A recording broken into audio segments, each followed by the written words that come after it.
And so Heather, I'm going to just invite you to introduce yourself and tell us who you're affiliated with for this project, and anything at the outset that you're really hoping, any kind of aspirations or hopes you have for this process.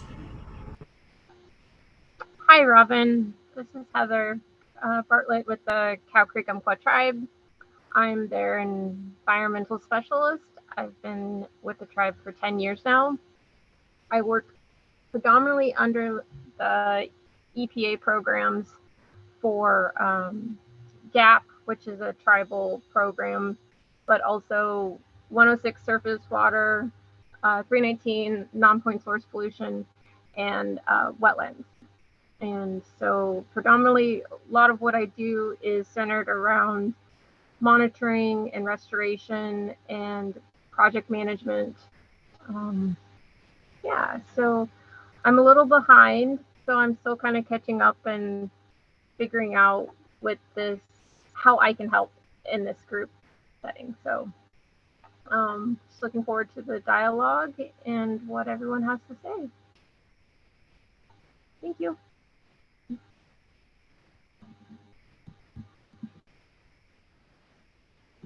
Yep, I was muted. Thanks for being here, Heather, and welcome.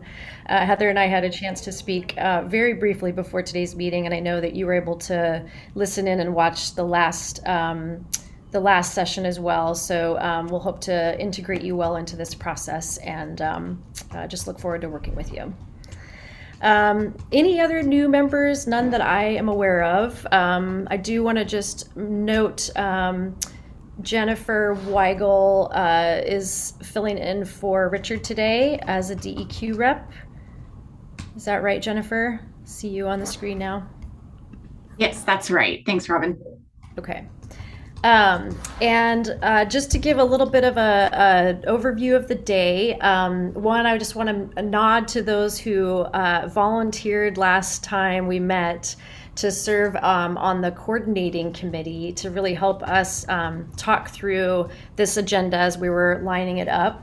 And one of the things that group really assisted us with is we had received a number of different questions from work group members in advance of these presentations about what do we want to hear from these different regional planning efforts and the folks that are presenting on them. And so they helped really sort of kind of build out those questions and then categorize them into kind of three different ways. And so you saw a color-coded set of questions that were sent to you. That's actually the product that the coordinating committee helped us work on for this go round with this agenda. So I just want to nod to those folks who really assisted us in getting this pulled together. I also want to nod to all of the folks that are lined up to present today. We've got a pretty good lineup across the landscape in Oregon of folks who have been involved in various types of regional planning endeavors in the state. And so you're going to hear a series of those sort of presentations, high-level conversations today. Our three primary questions that we asked them to think about were what went well or is going well? Where did you find some success in your effort? And then what challenged you? Where did you find some difficulties or challenges in your process? Two, what, if anything, would you do differently based on what you've learned so far in your efforts? And then the third thing is, what advice would you give to this group or the state as you're thinking about state-supported regional planning? What advice would you want to offer up to this group based on your learning? So really hopeful and excited about hearing just kind of a pretty rich lineup of folks talking about their experiences today. And then I also want to just nod to the format for how we're going to ask work group members to engage in this conversation. There's a lot of information that's going to come in, and this is kind of that co-learning piece that we've been talking about as an important element of this process. And that being said, we want to start to really hear from work group members on what are you hearing and what themes are emerging for you. So we'll be engaging you a couple rounds of what we're calling kind of a virtual Post-it note brainstorm, and it's really a question to work group members around what themes are starting to emerge as you're learning from these various planning efforts. And the first round will be after we hear from the round of the place-based pilots that have now completed about, I think, 5 years of work. And there's been an evaluation done on that. Some of you are well aware of that, and we'll hear a little bit more about the evaluation as well as the on-the-ground perspective from the place-based pilot efforts. And then after the break, we'll hear from another round of regional planning folks across the landscape. And then we'll do another round of engaging work group members on what are you hearing, what's coming up, what might provide a little bit of focus for this work and in this space. First, we have to kind of tie a little bit of a bow for now on the operating protocols. So we've had a couple of iterations of review from work group members. We had lots of conversation last time, if you recall, about the protocols.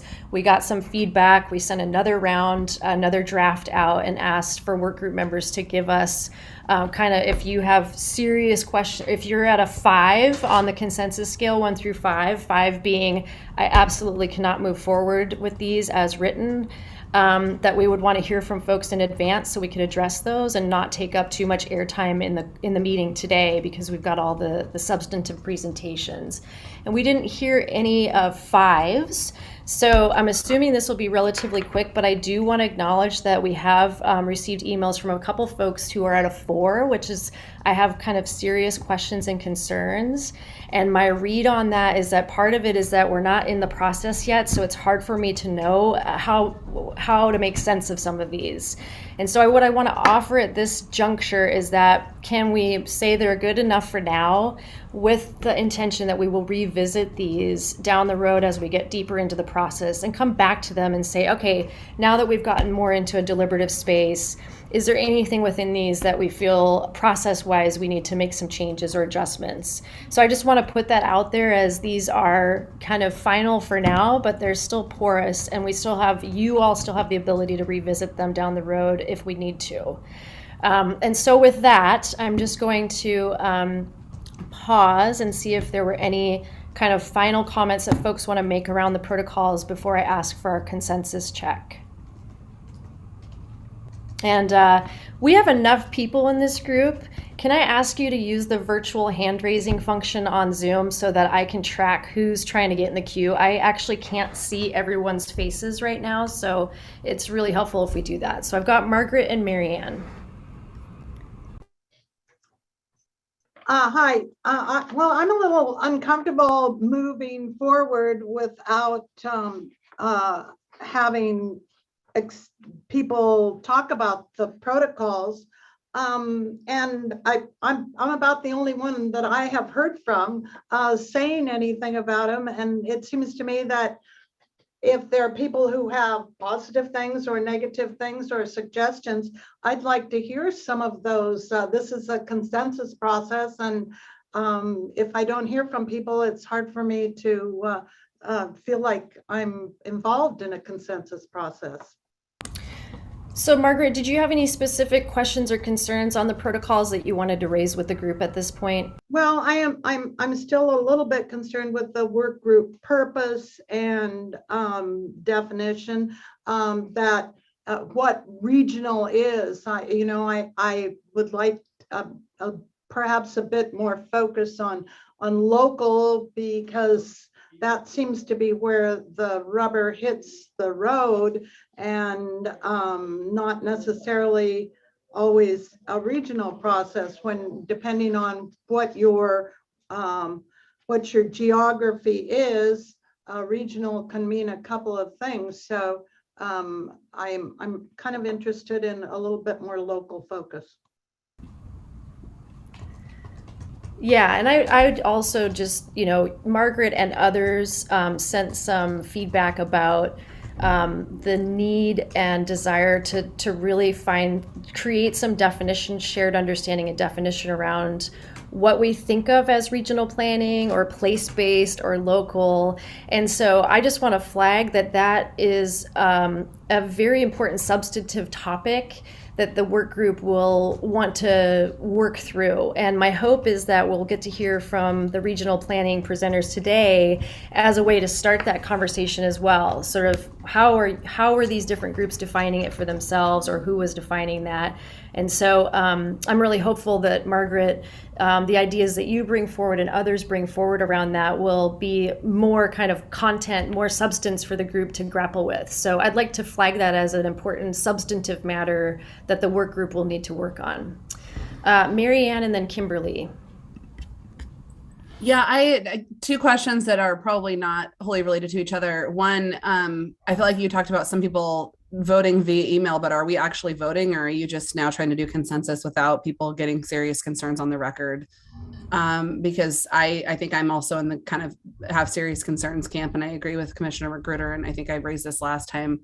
I don't feel like our charge is still clear, and I think it's a little bit of a mistake to venture out into the open waters without a clear direction.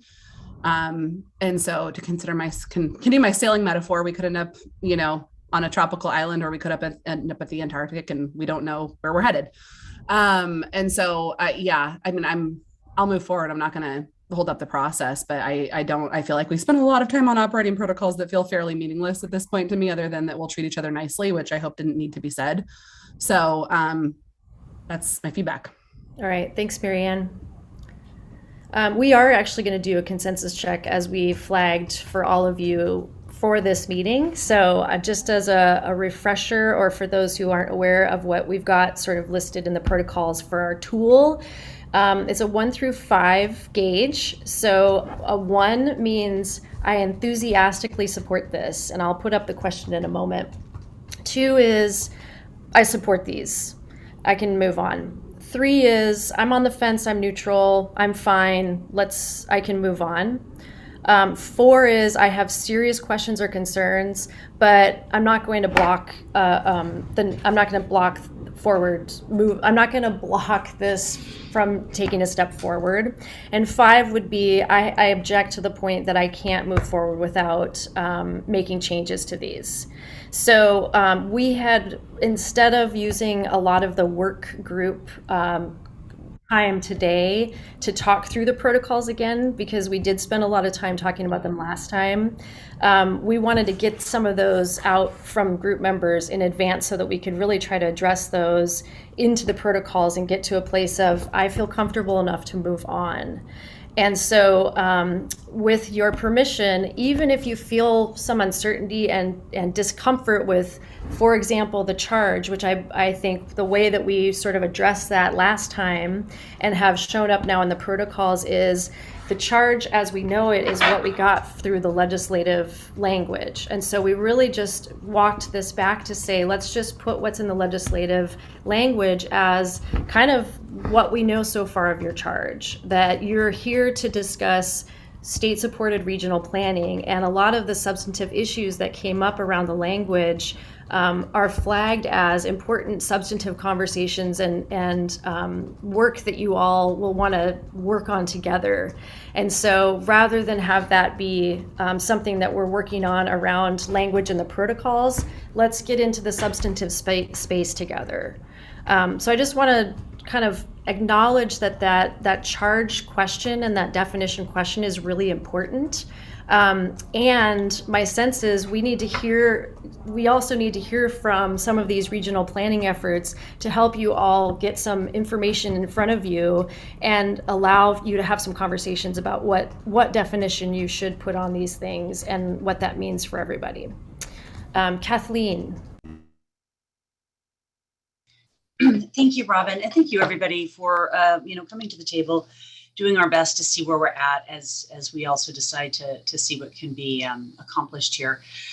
I've been pretty quiet thus far. I think, like a lot of folks, have been doing a lot of listening and reading, listening to other folks. And I shared with Robin recently that, I share some of the kind of reluctance and trepidation I think that some folks are expressing. It's kind of hard to know exactly where we're going. And yet, I also can certainly understand that any effort to improve upon our current system, which, continues to support, inequities and harmed resources and people left out is if nothing else, an opportunity for us to imagine what could look better.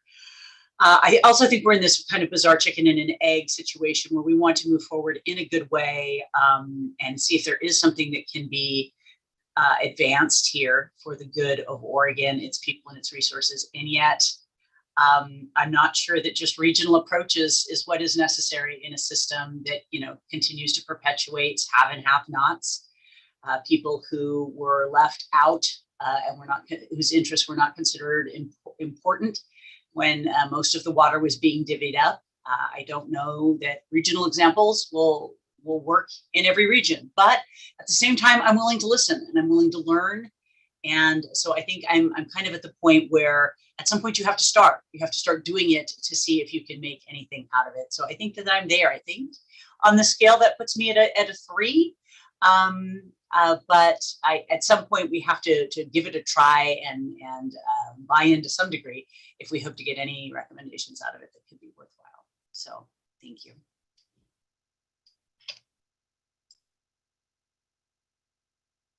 I was on mute again. Thank you, Kathleen. Yeah, so, I, out of just sort of respect for the folks that have shown up today to provide information, I feel like we need to do our check on the protocols. If there are continuing to be serious, concerns or considerations we need to make to help you to sort of get to a place of like on a procedural level, we can take a step forward. I will commit to again, following up with folks that have serious concerns and working with you to figure out if there are some, specific changes that you want to see made to the protocols. So at this juncture, I'm just going to ask, just so everybody can see what everyone else is putting in here, on the protocols on a scale of that 1 to 5, the question on the table is, can I live with these as written for now? And I want to just get everybody that's on the work group to put in your 1 through 4 into the chat, please. So we can everybody can see it.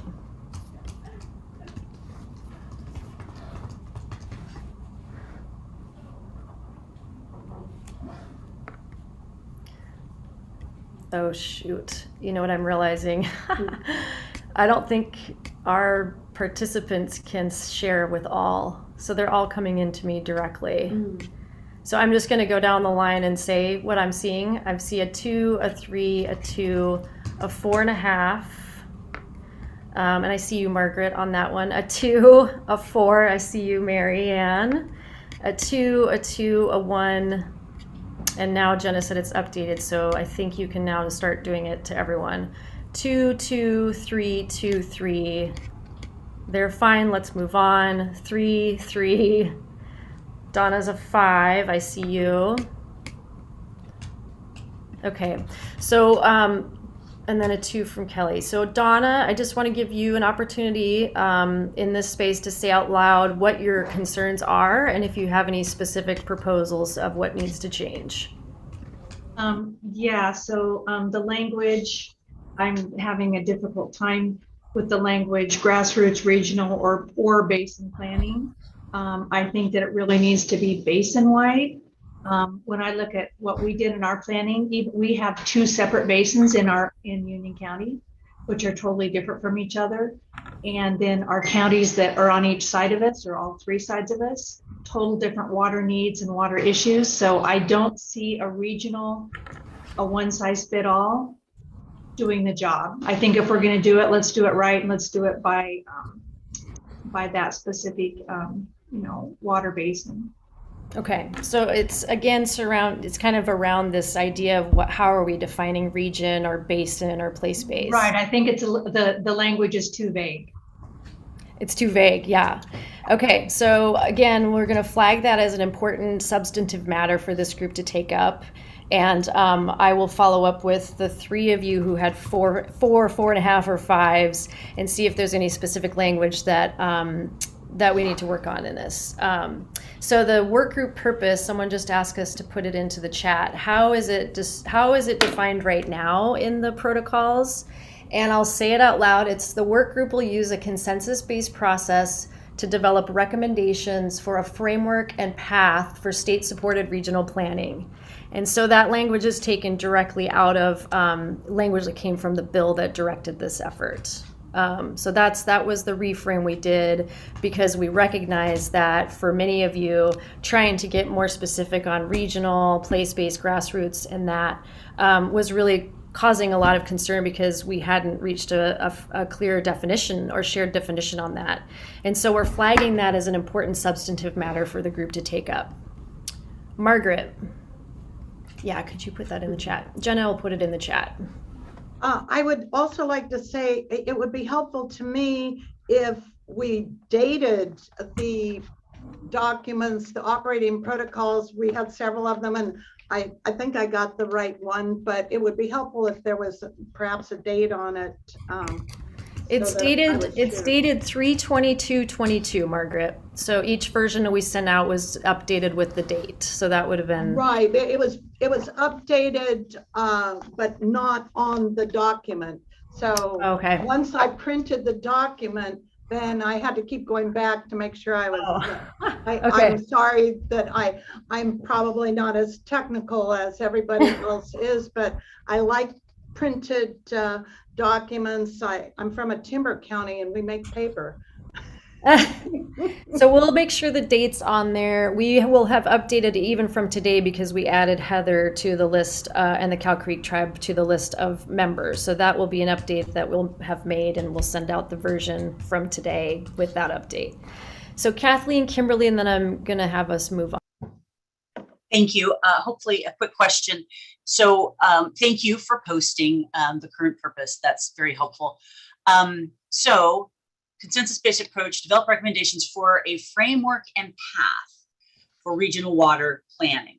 Is there, in this context, is envisioned in this purpose, that there would be some sort of, alternate state, backup plan, or is it just situation normal? Just what I'm thinking is, the idea here is we're promoting these regional approaches. We also hear other folks, wanting to talk about place-based, et cetera, terms. But we also know there's going to be different levels of interest for people to come forward and do something different in different regions across the state. And so for regions wherein perhaps the will does not exist to go and come to the table and create a new path, does this envision some sort of state backstop wherein if you don't want to do a regional water plan, then the following backdrop prevails? So that's just one thing that I've been struggling with, because I think regions' willingness to participate in a new and different process is likely going to vary. Thank you.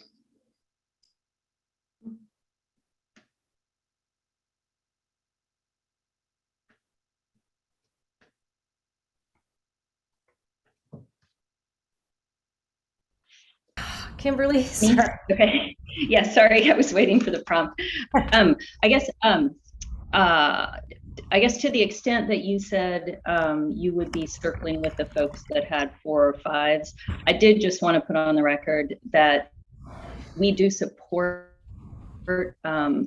the sort of scaling back of the operating protocols from where they were. I think aligning them with the governing documents with House Bill 5006 and the budget note makes us more comfortable. And so to the extent you will be having some offline conversations, I would say that we would be uncomfortable if it moved away from the originating documents. So just wanted to flag that, so that if you're having these side conversations, and I think there are probably people outside those conversations that are more comfortable with this than the previous versions. Okay. And I do agree. I do appreciate your comment about, that as part of this process, we will be defining what regional is. So we look forward to those conversations going forward. Okay. Thank you. JR, and then is it okay if we move to our presentations? Go ahead. Yeah, I just kind of wanted to flag that I think you've been put in a pretty tough position, Robin. And I think Kathleen hit it on the head, is that usually my experiences are with an Oregon solutions or regional solutions type process is a basin or a region has come together and they have flagged a specific set of issues that require facilitated dialogue to get us to a point. And we're still trying to figure out what that point is that we all came together to have you facilitate us being together to talk about. And so what I wanted for the group, I mean, I recognize that we are here. There's a funding package and a list of directives that have been provided, but I'm pretty sure everybody on this call really didn't, ask for this, say this was a need. What we're trying to do is help inform it and hope that maybe the dialogue takes us in a positive direction in our various capacities working together. But I just want to flag for the group, I think that this shows that there's a purpose for an Oregon consensus type thing. And it's usually when there's a specific set of directives we want to provide or a specific set of issues we want to work out. And when we haven't really flagged what the issues are, it's really hard to have a consensus-based dialogue around the conversation. So I feel your pain a little bit, and I think we're all feeling that. And I'm going to be quiet and hopefully get to the presentations. So. Yeah, I mean, I think feeling the pain is really the uncertainty that folks are having right now around where is this conversation going and on what am I going to be asked to sort of build some alignment or agreements around. So at the outset, what we want to make sure we're doing is elevating the important questions that you're asking. And so I'm starting to put those in the chat. We'll be putting those in the notes and really kind of asking you to continue to bring those forward.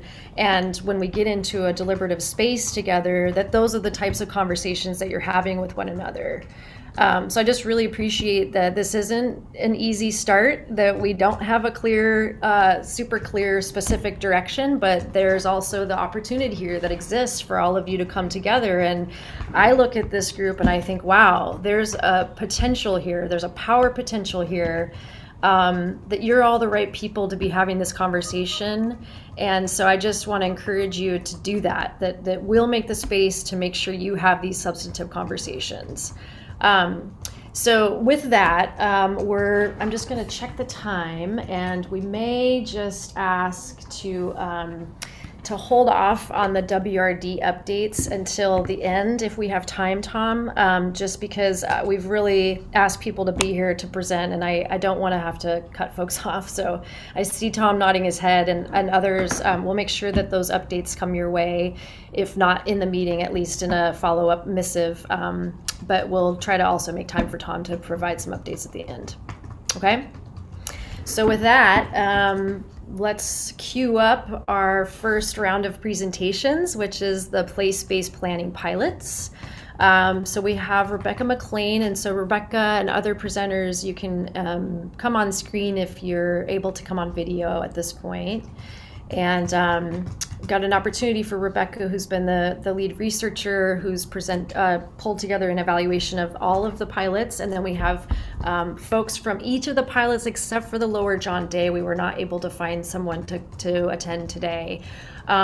Lily Prawl has also been working with individual presenters. Lily from OWRD has been working with individual presenters to try to create some kind of a sort of FAQ or background document to help also inform some of the sort of straightforward information about each of these planning efforts.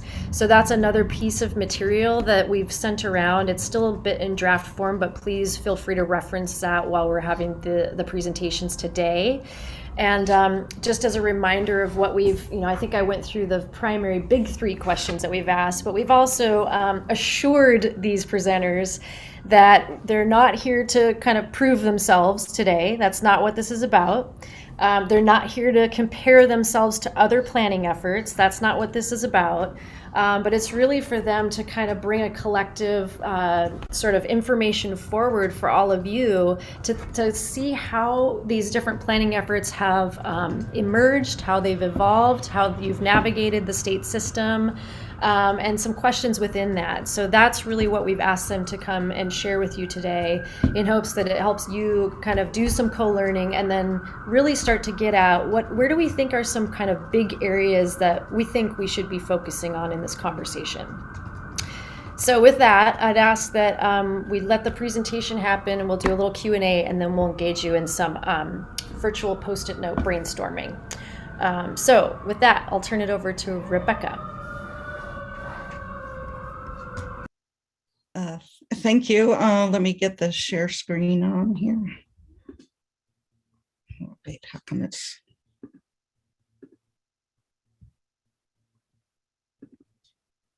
There we go. Great. Okay. And sorry, Rebecca, real quick, I also forgot to mention, we're going to use a little timer for presenters, just so we make sure we stay somewhat within the limits of the time that we have. So appreciate your willingness to let us kind of stop, plug in when there's about a 2-minute warning. No problem. That will be very helpful. So first, I wanted to thank OWRD for the help that they provided us in doing this evaluation. We did an evaluation of the pilot place-based planning program over the last year, and it was quite an extensive process. And then I also want to thank the planning groups themselves. They put a lot of time and energy into participating in the evaluation. So with that, I will get started here. Let's see. How come? Oops. Okay. So just in case folks aren't aware, the 4 pilot-based planning areas and planning groups ranged from the Midcoast and then over to the Lower John Day, the Upper Grand Ronde, and Harney Basin. So it's quite a range of socioecological context that had to be taken into consideration. So for our evaluation, we looked at 3 different things. We looked at the planning group structure, function, and process. We looked at state guidance and support, and we looked at the outcomes, and then gave people a chance to talk about what they saw for the future in terms of implementing the action plans that they've come up with. And for the purposes of this talk, I just want to focus on 3 things. One is the 5-step framework, which was a framework that guided what the planning groups were supposed to do. That came from OWRD with input from other agencies. And then the second thing I want to just very briefly talk about is planning outcomes, and then thirdly, the value of the process. So the 5-step framework was really the core of the program in terms of how it structured what the groups were supposed to do and to reach the action plans that they have come up with. So the 5 steps included first to build a collaborative and inclusive process, and then second to gather the information data that was needed to get an understanding of the water resources, and then also to identify any gaps that might be there in terms of knowledge about in-stream and out-of-stream demands and supply. And then to next look at the current and future water needs. And then on the basis of that, develop and prioritize solutions to meet those needs. And lastly, create the water resources plan. So there were some challenges associated with the 5-step framework. One of the main things that people mentioned was that the guidelines were vague, and especially at the beginning, there were some steps that weren't available early on. There was a high level of distrust of state agencies in some of the planning areas, and many of the groups found that it was challenging to balance the diverse multiple water interests in their process. Also, because the groups were required to do consensus decision-making, that was also felt to be challenging, although beneficial in some respects, but also very time-consuming. A key issue that came up again and again was the issues related to data. A lot of the key data wasn't available. It was hard to find. And then once people got the data, it was challenging to analyze and interpret that data. And then on top of it, from the state perspective, there was some concern that some of the groups or some of the people within some of the groups were reluctant to accept the data as valid. When the groups reached the step 4, which was developing the solutions, there was one of the challenges that people found was trying to actually prioritize them. It was not so hard to come up with the solutions, much more difficult to prioritize which ones to start with. And then in terms of actually producing the action plan, there was a lot of it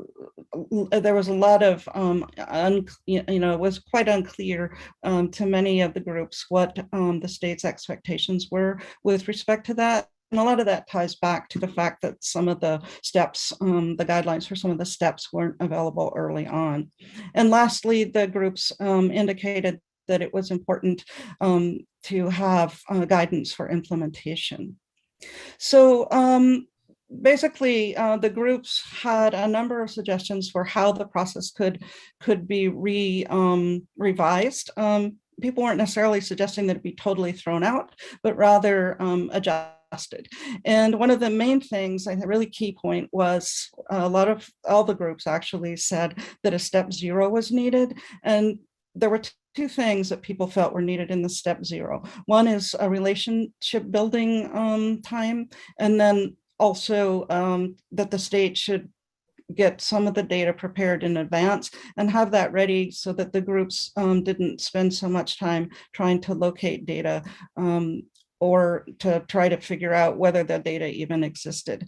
And then with the other steps, there were some issues in terms of some training that might be needed, for example, with facilitation and consensus decision-making. The people suggested that step 2 and 3 be combined. There wasn't so much discussion about step 4. And step 5, mainly it was to have clear expectations about what was expected in the plan. There was this tension that existed between, to what extent should the local group be able to decide what should go in the plan, and to what extent should the state decide that. So that's a point of tension that existed. And then lastly, the other step that people felt needed to be added to the process was plan implementation guidance. So if we look at the outcomes of place-based planning, of course, one of the things is the groups have produced plans. And they'll be talking about those, so I'm not going to go into any detail on those. But there were a number of other things that also emerged out of this process that are really important outcomes. And one of the key things is that data that's important for doing these types of planning efforts has been, the gaps in that data have been identified.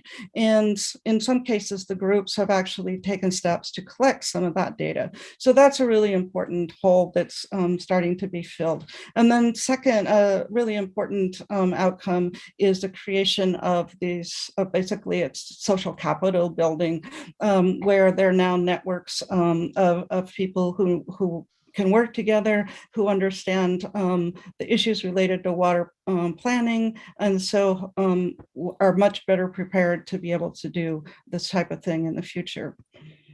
So the big question is was this a good approach to water planning?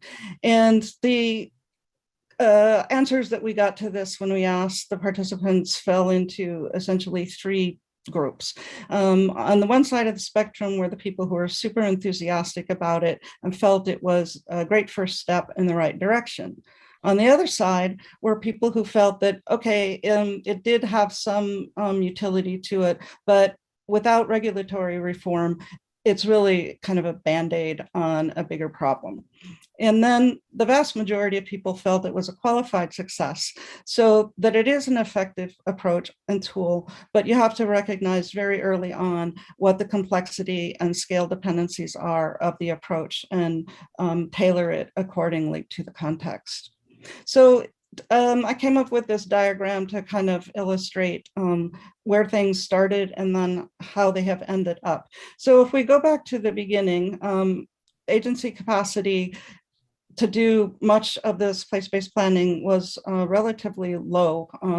There wasn't enough funding, and as a result, not enough staff. Expertise in certain areas was lacking. The interagency coordination wasn't always there, et cetera. On the other hand, for the planning group capacity, there were also some issues. Some of the groups didn't have enough funding. Dedicated staff was an issue in some of the groups. Expertise was lacking in the groups as well that was needed, and essentially, certain aspects needed to be improved. And the other thing is that trust levels were relatively low in many of the between the state agencies and the communities. So at the same time, the challenges were we had limited guidance and unclear sideboards. There were issues with the data gaps, et cetera. And then on the planning group side, there was challenges with balancing the multiple interests and also challenges with coming to consensus. And as a result, the planning horizon was much longer than anticipated. This was supposed to end in 2019. Right now, it's meant to sunset into 2023.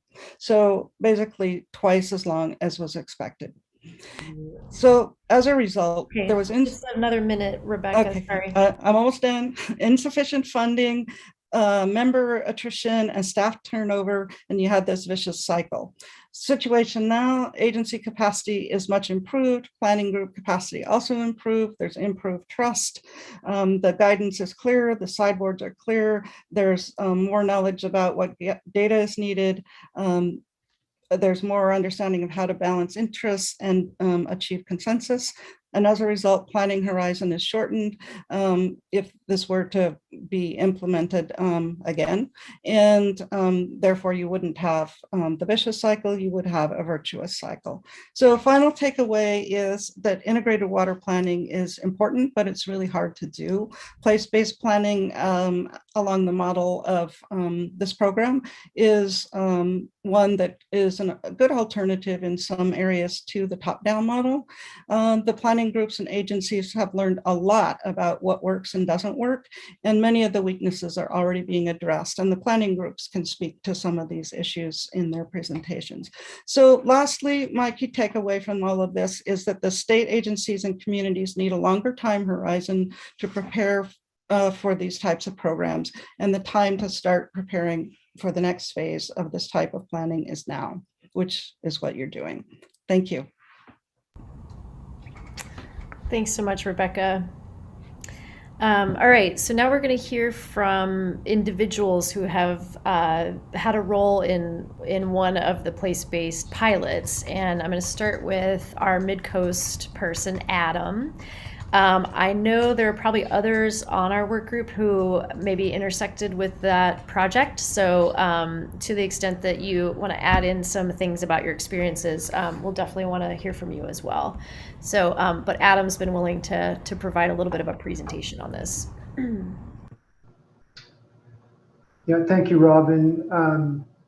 And thank you everyone for allowing me to provide some context with regard to our experience in place-based planning. I guess I should ask first, Robin, are you able to hear me? I have had some trouble with this mic. Yep, we can hear you, Adam. Okay, sorry. Thank you very much.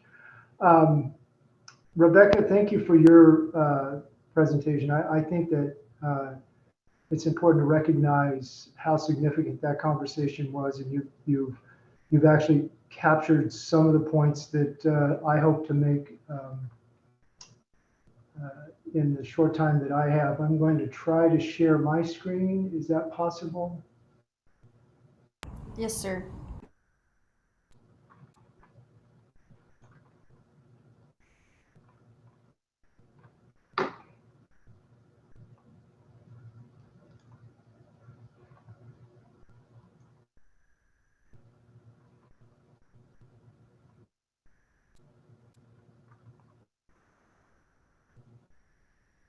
Okay. So again, I've been a part of the place-based planning process here in the Midcoast region since it began in 2016. We very early on, we developed a mission and a purpose for the Midcoast Water Planning Partnership. And that was to develop an inclusive community forum which examines water use in the region, identifies current and potential water challenges, and creates a unified plan to balance our water needs. You know, one of the very first things we did, just to give you some context to the size of our basin, and my slides are not advancing. So here we go. Hopefully you can see that. Our basin on the Midcoast region is quite large. It encompasses mostly Lincoln County with some extension into Benton County and Polk County. We're a region that receives about 95 inches of rain annually. And we very quickly began to recognize that through the conversations we were having as a group, just how much we were impacted by serious drought conditions and water scarcity in our region. Something that not everyone in our region really understood, and likely would not have understood those impacts without going through this process.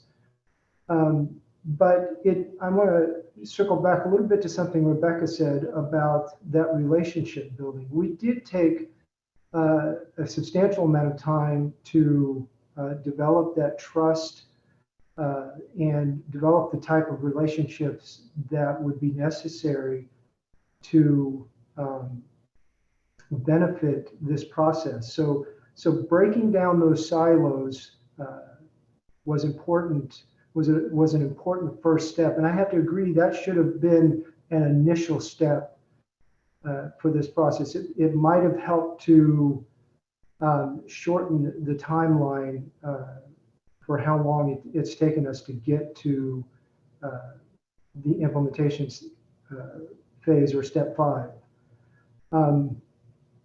And so, you know, just for a little bit more context, and so folks understand our basin, while we do receive, you know, 95 inches of rain a year, we get all that rain at a time of the year when we don't need it. And when we need rain the most, that's when we get the least amount of rain. So we began to realize that the southern portions of our basin, or our study area, you know, they're dealing with water scarcity issues on an annual basis.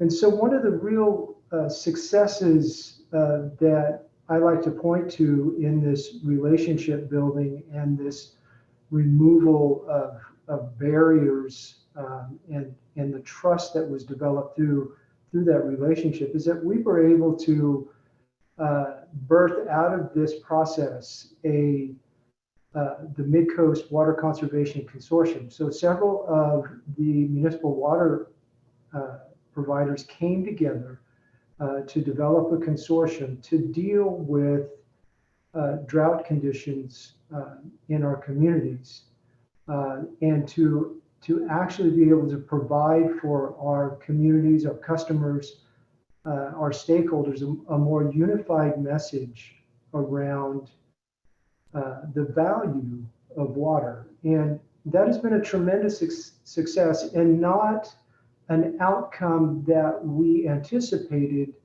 going into this place-based planning process. So when I talk about a little bit about what worked well, I have to say that that is one element that surprised me as we went into this process, and it is one element that is continuing to serve this community, as well as the understanding of the struggles that other water providers have in our region, and actually building that type of relationship that allows us to work in a more collaborative, unified way. So some of the things that I think we would do differently, and again, I just want to highlight the fact that Rebecca really touched on some of these quite eloquently. While we did have several stakeholder meetings, and we have several partners that actually signed the charter. This was our kind of our guiding principles for the partnership. We hosted several meetings, several field tours, which was hugely successful. We had a tremendous amount of funding partners to include OWRD and various other funders that you can see listed there. One of the things I think that as I look back on the journey is that we really we should have really thought differently about our capacity and maybe limited some of our focus to some degree, because I think we spent too much time really narrowing down into the weeds on certain topics when we should have really had. It would have been better for us to have some sideboards that would have kept us corralled and kept us focused on the mission overall. I think that because we were mostly consultant or facilitated, in other words, we used the funding from OWRD and our contributors to fund consultants to help facilitate our planning process. I think that in the end, we didn't recognize how expensive that would be. And so I think before the two things I would suggest that might be considered, and even where I see us experiencing it here a little bit in our group's discussion today, is kind of understanding our roles, putting some sideboards on what our expectations are, and certainly you want to have that cost to get through the process, whatever that is going to take. What we found out through the Midcoast Water Planning Partnership is just how passionate folks are on the Midcoast, just like they are in the other planning studies that are going on, and just like many of us are on the call today. We're very passionate about water, and that kind of passion really draws out the need for the conversation, that kind of understanding, that developing the kind of room to have the conversation about water. I know I'm passionate about that, and that's why I'm encouraged by the conversation we're having today and the opportunity to share a little bit about some of the successes we had in the Midcoast. So thank you very much. Thank you, Adam. You must have timed yourself and practiced that, because you were just exactly 10 minutes on. All right, thank you so much. And we'll make sure all of these the visuals, the PowerPoints get forwarded onto the group, so everybody will have access to those, and we'll have those posted up to the WRD website as well. Thanks, Adam, and let's move on to Harney. Is Holly with us? And if not, we'll go to Donna. Hey, Robin, I am here. I'm just getting back in the office from a presentation that ran a little long. If you don't mind, I would love to go last just so I can get set up in here. No problem, thanks. Donna, are you ready to go? Yes, I'm ready. All right, we'll give you a 1-minute warning if we need to, but feel free to go. I can't remember if you had PowerPoint or any visuals. I sent PowerPoint to Jenna. Do you want her to run the slides for you? Okay. Yes, please. Will do.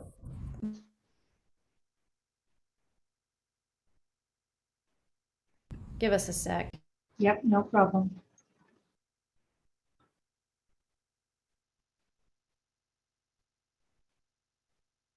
Well, while she's getting that set up, I'll give you a little background. So basically, before I became a commissioner, the previous commissioner is the one that put in to do this place-based planning. And it ended up, when I got elected, I came into it and was excited about that because I know how important water is. I'm a rancher and farmer here in Union County and have been the convener since day one. Oregon Solutions did some training on convening for Dana and I, who was works for Anderson and Perry, and she was between the two of us. She was our consultant, and I was a convener, and it worked out well because we didn't have that change that other people have. Those were helpful.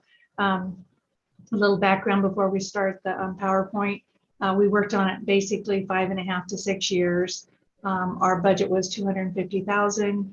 We were able to stay within budget by not changing consultants each time because we didn't have to reteach, somebody. We had different people come in and do classes, or the state came in and we had them do presentations, and also we had presentations from farmers and ranchers, and so those were all volunteer times, many hours of volunteer times that helped us with that, helped us stay within budget. Also, that was very important in building relationships too. We had side meetings on different issues, and people could talk about their concerns during that, and then we could bring what we talked about to the main group. Our goal from the beginning was to look at all water users and to help all and harm none. And so hopefully that's what we've come up with, and to help municipalities, agriculture, and stream users. And we understand, that without water, we don't have anything. So it's been exciting to work through, but we did put together a PowerPoint, and I will just skim through it real quick. Jenna, if you'll go ahead and switch it out for me. Okay, thank you. Basically, this is a picture of our valley. Well, so like I said earlier, we have 2 different basins in our valley, and this is the one we were working in, the Upper Grand Ronde. And so we're working on that roadmap to move forward. And when we did our presentation to OWRD, if you'll look on this first page, the Union Farm Bureau and the Confederated Tribes of the Umatilla helped us with that presentation to show that they were on board with what strategies we had come up with. So next slide, please. And going back to that last one, we did put a video together also, which was part of our presentation to OWRD Commission. This is what we deal with in Union County. Most years, obviously this year, we haven't had any flooding because we're in a drought. This was 2 years ago. We get a lot of flooding in the spring, and then come July, August, we don't have enough water for fish, farmers, or, we've been lucky that our wells aren't going dry, but the fish and the farmers are hurting in the fall. Okay, next slide. So basically, we talked about our critical issues, our in-stream and outstream demands, and then our strategies. So at the end of this presentation, I'll talk about our lessons learned and our next steps. Next slide. This is just a list of the many people that were part of our group. Just keep in mind, we have only 26,000 people in our county, so we're not going to have 84 partners like the last group did. And that's why I say it can't really be regional. I believe it needs to be local because each water basin is so different. So next page, please. And you must, in our structure was that you must live or work in the watershed to be a voting member. So this kind of gives you a guideline. I was a convener, I'm a county commissioner.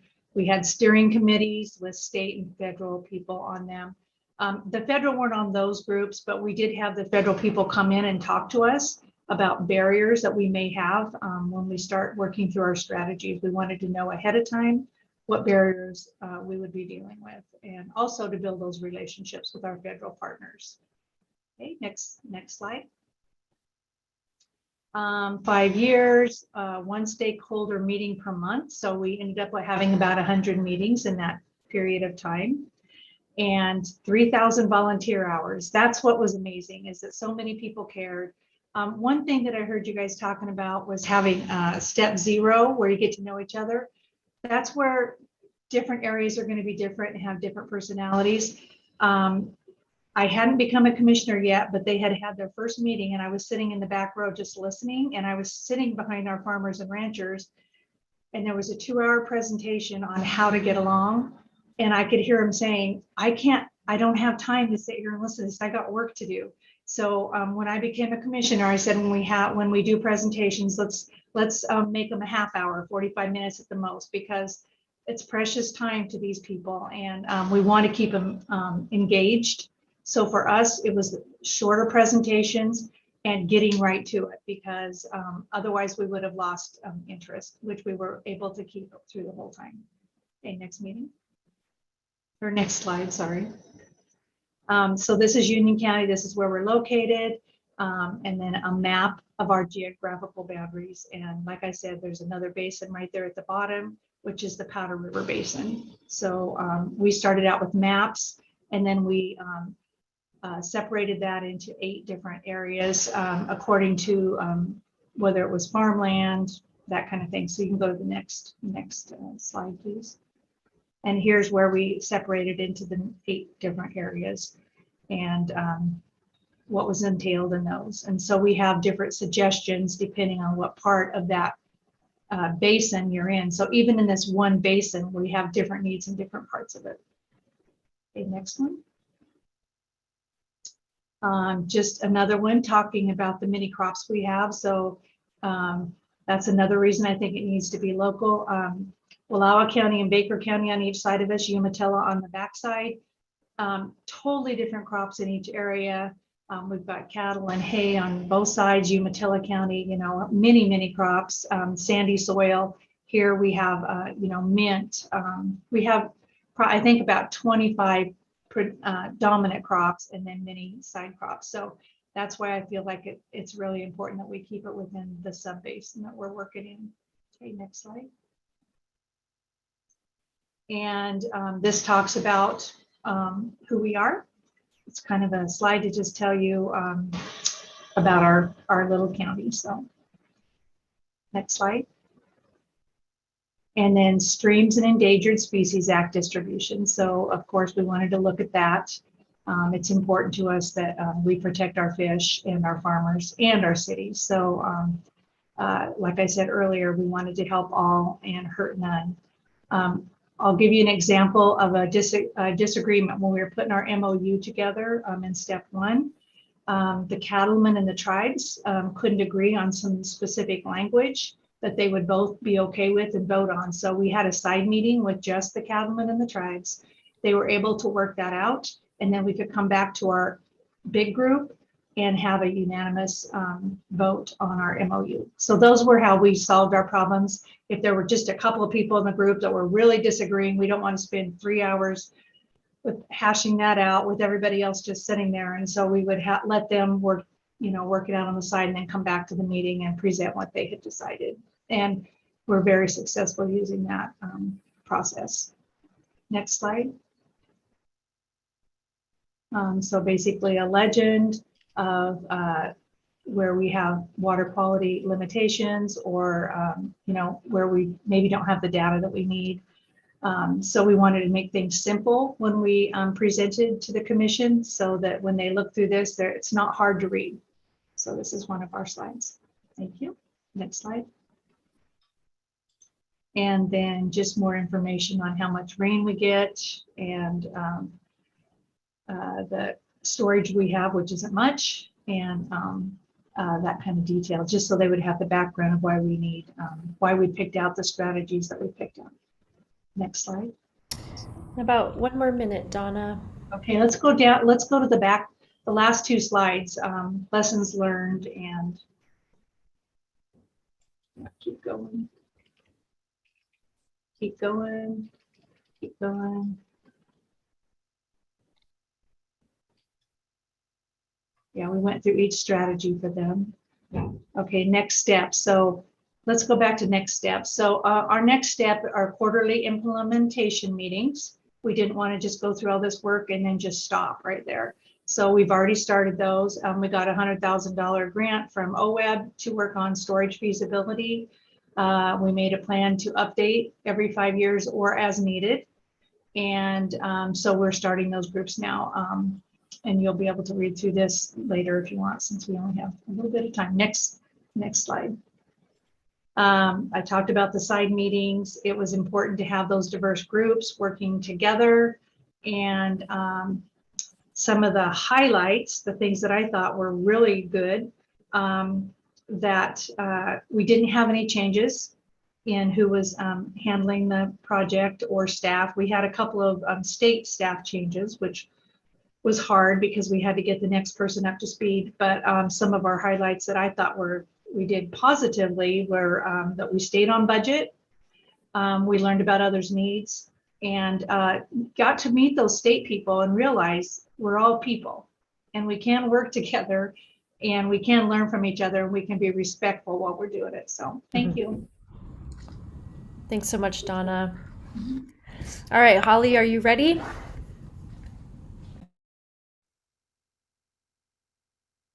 I am. So I did put, excuse me, I have tick on my throat. I did put a couple slides together, but more so just for myself to follow along. So rather than share my screen, I'm just gonna talk. So I am the project manager for the Harney Community-Based Water Planning Collaborative. We are in southeastern Oregon. It encompasses Harney County and Malheur Lakes County. And one of the main reasons we got started was because the department realized that groundwater levels were declining pretty rapidly. It's an area with rich in agriculture, and that's the main industry in that area.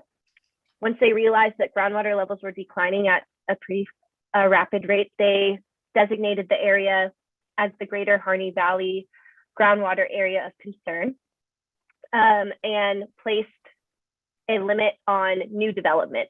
So if someone applied for a new water right or a new water well, the department didn't allow that development to happen. However, if you had a permit in development prior to that moratorium, you were allowed to continue to develop. So that's kind of the basis of why we got started with place-based planning. As Rebecca and my other colleagues have said, we are a pilot program of OWRD's, the place-based planning program. We did our best to follow the 5 steps that they had laid out.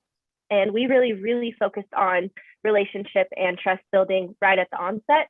I didn't come on as project manager until 2020. So prior to my time, there were a couple of other people involved as project managers. And again, they really emphasized going and getting coffee with people and doing these one-on-ones to create trust and instill this pattern of relationship building and trust building at the very onset. So things that worked well for our process, because we took so much time to build that trust with the community, we had really robust and thorough discussion throughout our time. And people felt comfortable, coming to the table, coming from a lot of different backgrounds. We had people that are large irrigators. We had domestic well owners, tribal representation, ecological perspectives, a lot of these different people all at the table who were able to speak from a place, to represent their own interests and also hear other people's interests. So robust and thorough discussions. We allowed a lot of time and space for people to provide input on things. So if there was ever a time, someone disagreed on something or someone wanted to comment on something but ran out of time, we always made sure that we'd get on the phone with that person, make sure that they felt heard, and also would share that input at the next meeting or whenever it was appropriate the next time. Other things that worked well were our consensus events. Rather than kind of jumping into those big decisions that we had to make as a group, we took a really long time to prep and prepare for those consensus events. So we didn't come to the table to agree on something until everybody knew what was going on, everybody had the same information. We reviewed materials for a really long time, 2 weeks to 30 days before we came together as a group and made a decision. And we did follow the same consensus tool that we're using here, which is the 1 through 5 rule. That worked really well. And then 2 other things, the structure of our collaborative was similar to this group. We had a coordinating committee that was in charge of all this processy stuff, talking about agendas, planning different meetings. We also had a more internal team meeting, so kind of all the paid project staff. So myself, we had a facilitator, a technical consultant, and the conveners all meet to talk about any really hard discussions that we needed to have, such as defining what reasonably stable means, how we're going to approach certain conversations. So still kind of on the process side, but just a little bit more in depth. And in that group, the internal team meeting, the project staff were able to talk really candidly and really openly and honestly with each other, so that we created the best conversation, the best discussion for the larger group. Then, of course, we had our full collaborative, which was composed of people from the coordinating committee, of people from the internal team meeting. And then we had working groups that were tasked with doing steps 2 and 3, which were gathering information and writing these reports about current conditions and what future needs were. So all that stuff worked really well. And then the last thing is the funding. We've always had a really good relationship with the state. Even though there's been this lack of trust, we've done our best to really, really work through that and to continue a partnership with them. And we've always had funding and support from organizations such as NRCS, OWEB, OWRD. And so that's good that we have always been supported and financially helped. Things that did not work so well, as I'm sure you've heard, the duration of our planning has taken a really long time. We are still working on our groundwater phase. So we've separated up our planning into two separate processes. We have a groundwater phase and we have a surface water phase. The groundwater phase has gone on for about 6 years now. We are coming to a close, but the fact that it's taken us about 5 to 6 years is way too much time. And the community's perception of that planning duration is not so great anymore. So people are starting to lose trust in the process as well, even though we are continuing to make this forward progress. So that's been really tricky to get around. Rebecca touched on this a little bit, but we also have had struggles with what are the next steps after we get through that state agency review process, and how the state really plans to implement whatever we create is really unclear. So really this, we've been tasked with writing this plan, which we are doing successfully, but the next steps after that aren't laid out. and haven't been laid out and still remains a little bit unclear. And that's hard to deal with the community perception as well, because sometimes it can feel like the community was just tasked with a Band-Aid solution and, you know, nothing's going to come from it. So if in the future that step needs to be laid out, you know, what happens after plan implementation. And then lastly, we've dealt a lot with lack of capacity. We constantly hear those words, lack of capacity. We don't have enough people. We don't have enough staff to conduct the studies or collect the data that we want to collect.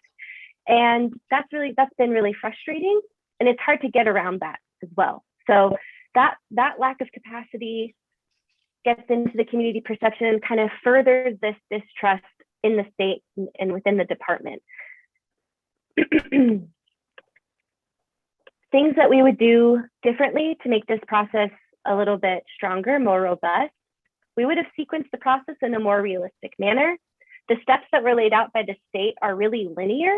Steps 1 through 5. You're supposed to follow 1, 2, 3, 4, and 5. It's just not possible on the ground. And so we probably would have made those steps a little bit more circular instead of trying to follow this really rigid structure. And then the other thing we would have done differently is we would have prioritized efficiency. You know, in the very beginning, when this process was getting started, people didn't know how long it was going to take, and people didn't realize how many data gaps we had. And so when we're trying to do this process and we're trying to make these plans, we're also having to fill these data gaps in order to plan. But we can't because there's a lack of capacity within the department to provide us with those technical assistance requests and to come to the meetings to give presentations on groundwater. That also goes hand in hand with, you know, the collaborative asked for, well, the USGS and OWRD have been conducting this groundwater study. We were supposed to get it in 2020. We still don't have it. And so again, we're trying to plan for groundwater management with this huge data gap that we were supposed to have had 2 years ago. So that's been really hard. And again, as I'm sure you can infer, it's really hard to keep the community on board when it sometimes feels like they're not being prioritized. So lastly, my advice for this group and for any future place-based planning groups are know and accept the difference between process and progress. Some people are process people and some people are progress people. You need to see both, and you need both types of people to make those strides. When a progress person gets frustrated with how slowly the work is going, it's important to have a process person remind them of all the steps it takes to move forward.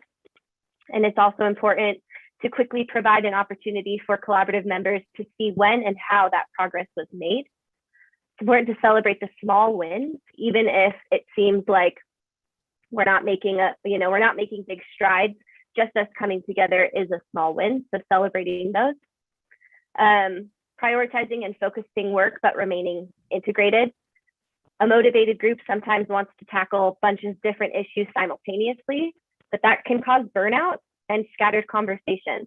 So in order to avoid that, it's important to divide the collaborative into those topical subgroups or working groups to achieve those tasks, then bring the groups back together for a more integrated conversation. I think this step is critical for a more informed dialogue and for a healthy group dynamic. And I've said this before, always remain transparent, prioritizing that relationship and trust building, and don't take that for granted because that's so important. And then lastly is just making sure everyone's voices are heard, even if that means you have to have an extra phone call or send an extra email. That's the glue that holds the group together. And that's all I have. Thank you, Holly. And everyone, just a virtual round of applause for our morning presenters. Thank you to the place-based folks who shared all that information. At this point, I think we'll take our break. Let's give ourselves 10 minutes. I know it's really not enough time, but I'm excited to kind of bring the next round, and I want to make sure we give an opportunity for you all to start kind of plugging in on what you're learning, what you're hearing that is emerging as really important for this conversation. So After the break, we'll come back and do a little bit of that before we move on to the presentation, the second round of presentations. So by my watch, let's just say 12:35, we'll be back and ready to go. And take a little bio break or whatever you need to stretch your legs, and we'll see you in about 10 minutes. Thanks, everyone.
All right, so it's that time. If you are with us, could you take yourself onto the video or show us your face if you're able to, just so we know who's back.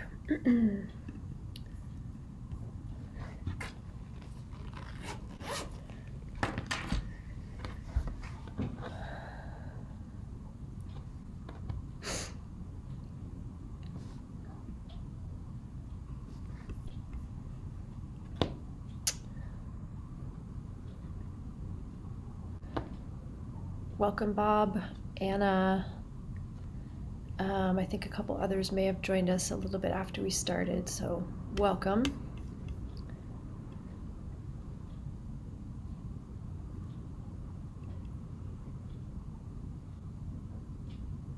Oh, and Wally. We see you, Wally.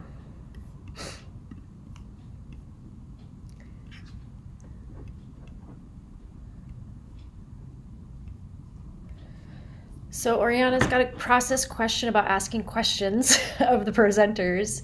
And yeah, I think part of what we want to do now is just in an efficient way, because of the short amount of time we spend on Zoom together, is to work with a tool that is called Jamboard. Some of you may be familiar with Jamboard, some of you may not be familiar.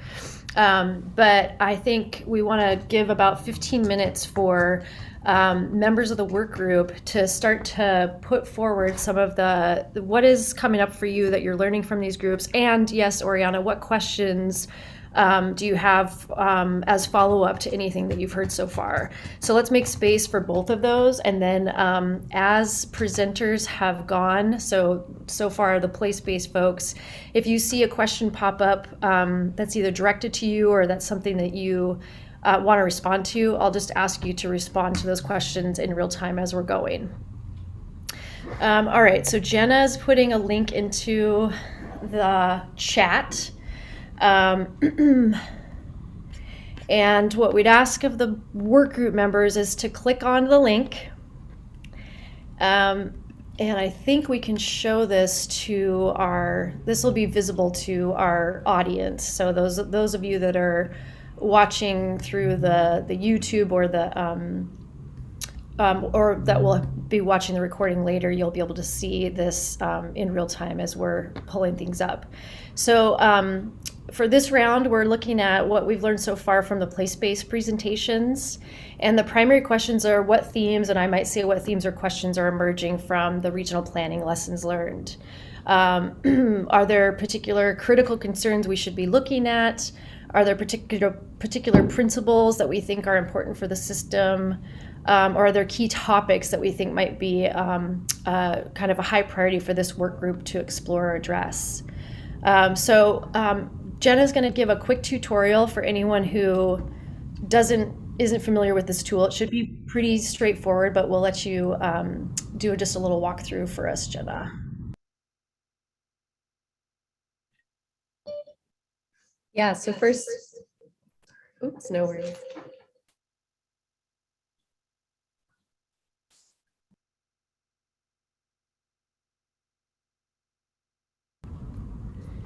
So first, we just want to make sure that everyone's able to access the link. And so if you're not, either raise your hand or put something in the chat, just so we can make sure that all the work group members are able to get in here. But once you're into this link, you'll see a toolbar on the left-hand side. And one of those icons, which I'm going to click right now, is a sticky note. And so a sticky note will pop up. You can change the color if you like. And then type something in, as Robin mentioned, from the prompt, themes, questions, concerns. Can type in as many as you want. And then when you click save, it'll pop up onto the screen. And so that'll allow us to start tracking, what is emerging for you all, and then be able to do some of those and have this as a document for the coordinating committee as well to review for future agenda needs and topics to discuss. So feel free to go in there and make your sticky notes, and just want to make sure that everyone's able to do that.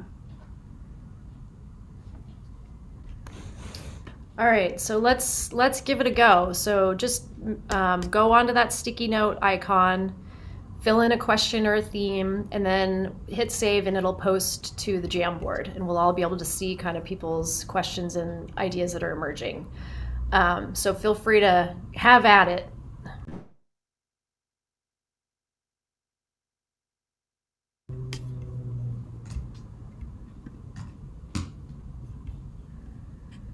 And for those of you that just joined us, grab the link to the Jamboard, look at the questions that we're asking, and then fill in a sticky note, and we'll add it to the Jamboard.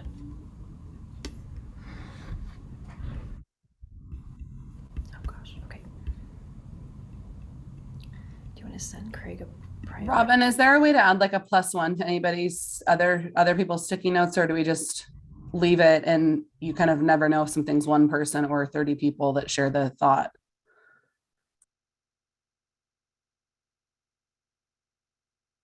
Is an option on the toolbar to select a shape.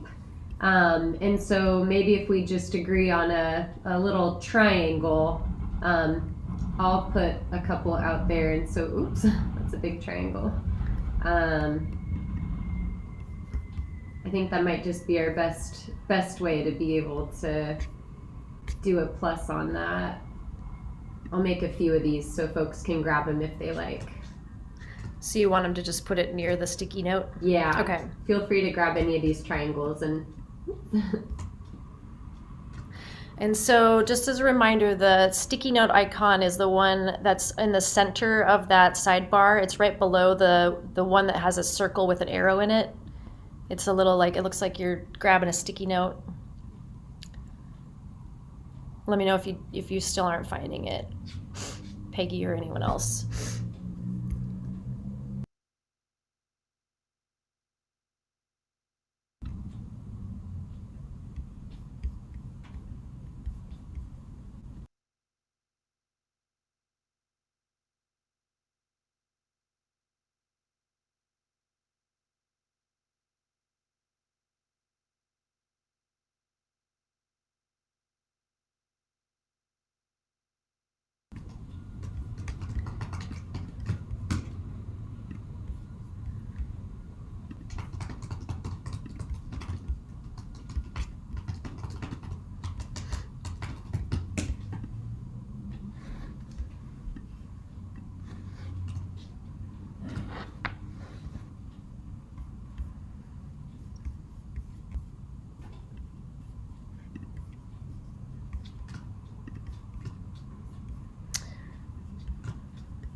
All right, so I see a couple questions. Any of the place-based presenters want to just kind of pop out any responses. What has state supported meant in your process?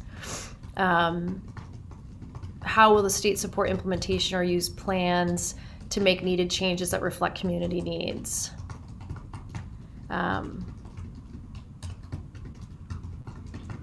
How were rights of people historically marginalized or not currently in control of water resources needs and rights? How were those needs addressed in your process?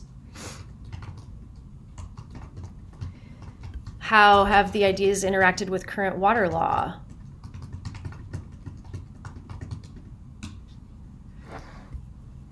What was the motivation for those initially not interested to come to the table to create a better solution?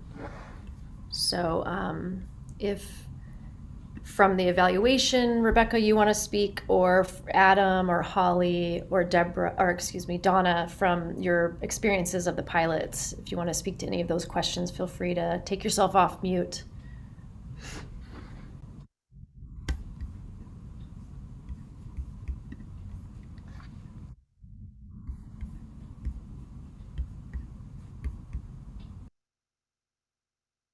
Or any of you that might have been participants in some way in any of the pilots, feel free to offer up your thoughts on any of these questions.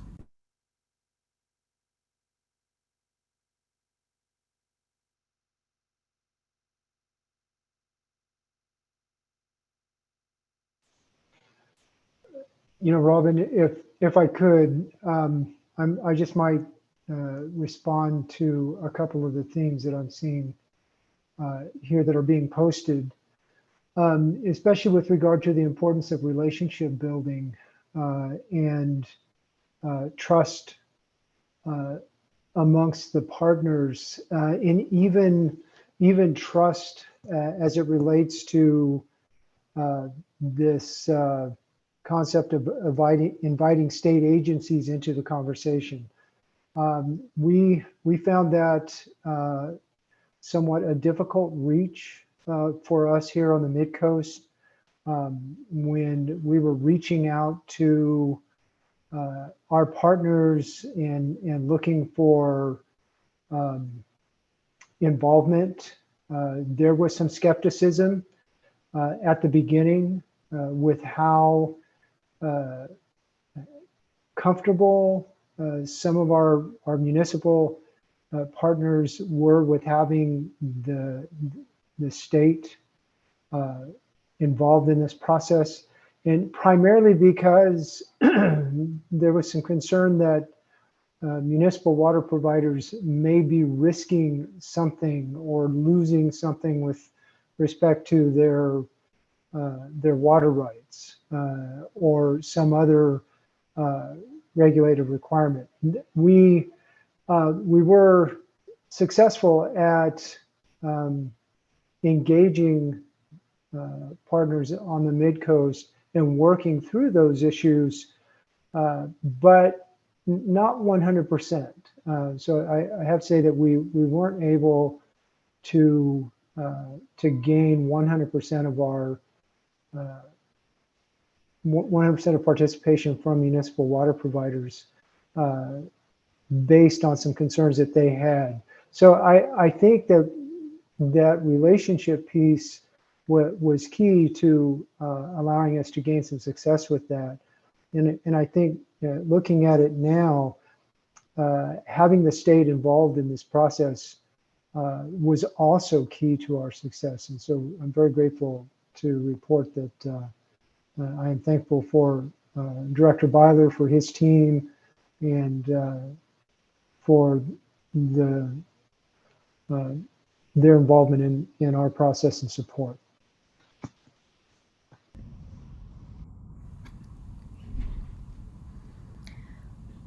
All right, so before we move on to our next round, any other place-based folks want to weigh in on responding to any of the questions that are coming up? Yeah, this is Donna with the Upper Grand Ronde. Yeah, so basically, because we were the first group that went through, we were learning, I believe, at the same time OWRD was. So we're kind of, as a pilot project, neither one of us had done it before. So, it should go smoother as time goes on with these conversations. But one thing that we did suggest and that was implemented was when the review team reviewed our plan and came back and basically wanted to change everything that we planned, we asked that the next group or people after us would be able to talk to the review team of that first review and be able to explain things. Because if you weren't there, it's hard to just read a report and understand it. And so one of the groups after us was able to do that. So I appreciated that OWRD took that suggestion, and that really helped the group behind us. So I think by having these conversations, we can help the other groups moving forward. Thank you.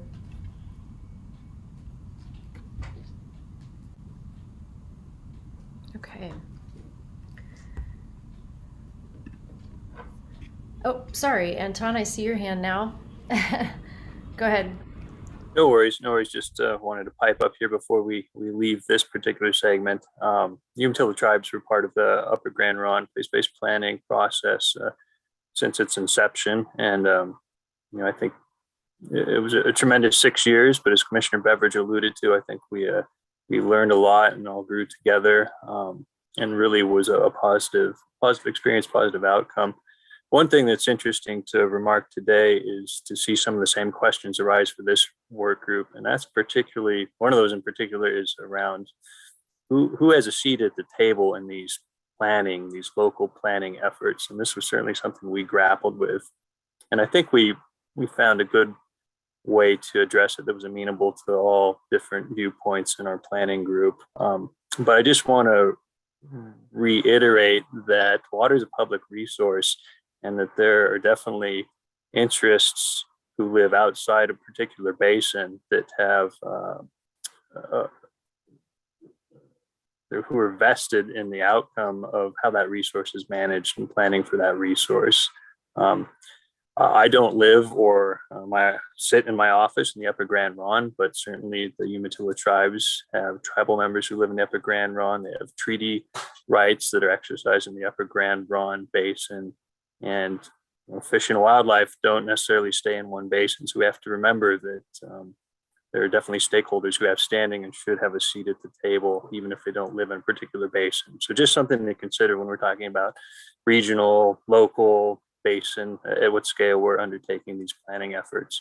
And I think the way that we in part got around that in our planning group was this notion of, do you work in the basin, which I do, we do. So that was one way to get around it. But also this notion of, if you want to be part of the planning group, you need to show up and put in the time. So we had in our governance process requirements that if you want to be a voting member, you have to make a certain number of meetings. And so I think that was one way to demonstrate investment. But just again, want to underscore that even for folks who don't live in the basin, they definitely should have a say in what's going on in the water planning for those basins. So thank you.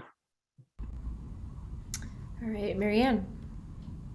I just, Robin, wanted to do a process check because I appreciate that all the groups might not be prepared to answer some of these questions today, but there's a lot of questions in the box that I feel like just opening up and saying, hey, anything here you want to respond to? Like, I can't actually see them all on the page. Even I can only see them when I get on like my web page. Are you guys going to clean these up, and are we going to have a future meeting where we go through the answers to these? Because I think there's a lot of really good questions here that I would love the groups that have been through it to weigh in on. And I think that can inform so much of what we're doing going forward. And this feels like a kind of an efficient way to get at those things that we're throwing in the question box. So I just wanted to know if I'm missing something in future process. No, I think this is the substance that you're all bringing forward that you're suggesting deserves some airtime. So I think, to your point, Marianne, it very much is a setup for more conversation. And to the extent that we have time for folks to weigh in today on that, great. And we will be bringing these back, try to kind of organize them into maybe thematic content and bring it back forward for folks to be continuing to have conversations about these things with both folks who have been through the regional planning efforts and those of you who have had other kind of relationship to regional planning and planning in the state. So yeah, I think we're trying to tip out what's important for you all to be talking about. We need to hear that first. And then, yeah, let's keep the conversation going and alive with these conversations. And because we've lined up more presentation, I think let's ask the next round of presenters, if there's anything in here that sort of really sparks you or speaks to your particular experience, feel free to weave that into your presentation today.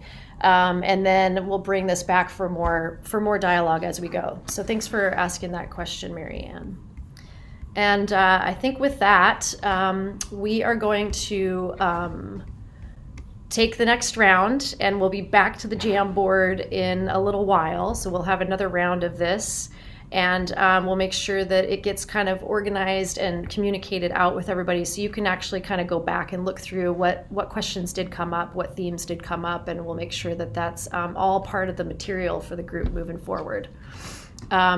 So I think we have JR and Kimberly up next to talk about the crust process. Is that right? Yes. Okay. So I'll hit mute and invite you both in to start. Okay. Well, Kimberly and I flipped the coin and I lost, so I guess I get to go first. But in Kimberly and I's discussions about this over the last couple of weeks, I think both of us agreed it's important, before we talk about the crust itself, to explain to this group that the crust would not have taken place without the 20 to 30 years that led up to Kitzhaber coming out to our basin and saying, what do you need to move this ball forward? And during that 20 to 30 year period, a lot happened. And so a little history on our basin, we've been over appropriated, if you think of it, since basically the mid 60s. That's when OWRD handed out more groundwater rights than we could take care of. And that's also when, what prompted, the impetus for the salmon wars that led to a significant number of litigious efforts in the 70s and 80s. But this basin, one of the unique things about it is that the generation that lived through all of that is still alive today. So the first generation landowners and tribal members and really to this, there's some OWRD commission members that were still around when this happened. They all have the history of what led up to the overappropriation and the overexploitation, the battles that ensued, and ultimately what we need to do to better inform a solution and move a trust-based solution forward. All that took place before I was basically even born. So I didn't come into the basin until 2001, and I graduated from Pendleton, but I didn't start working in the basin until 2001.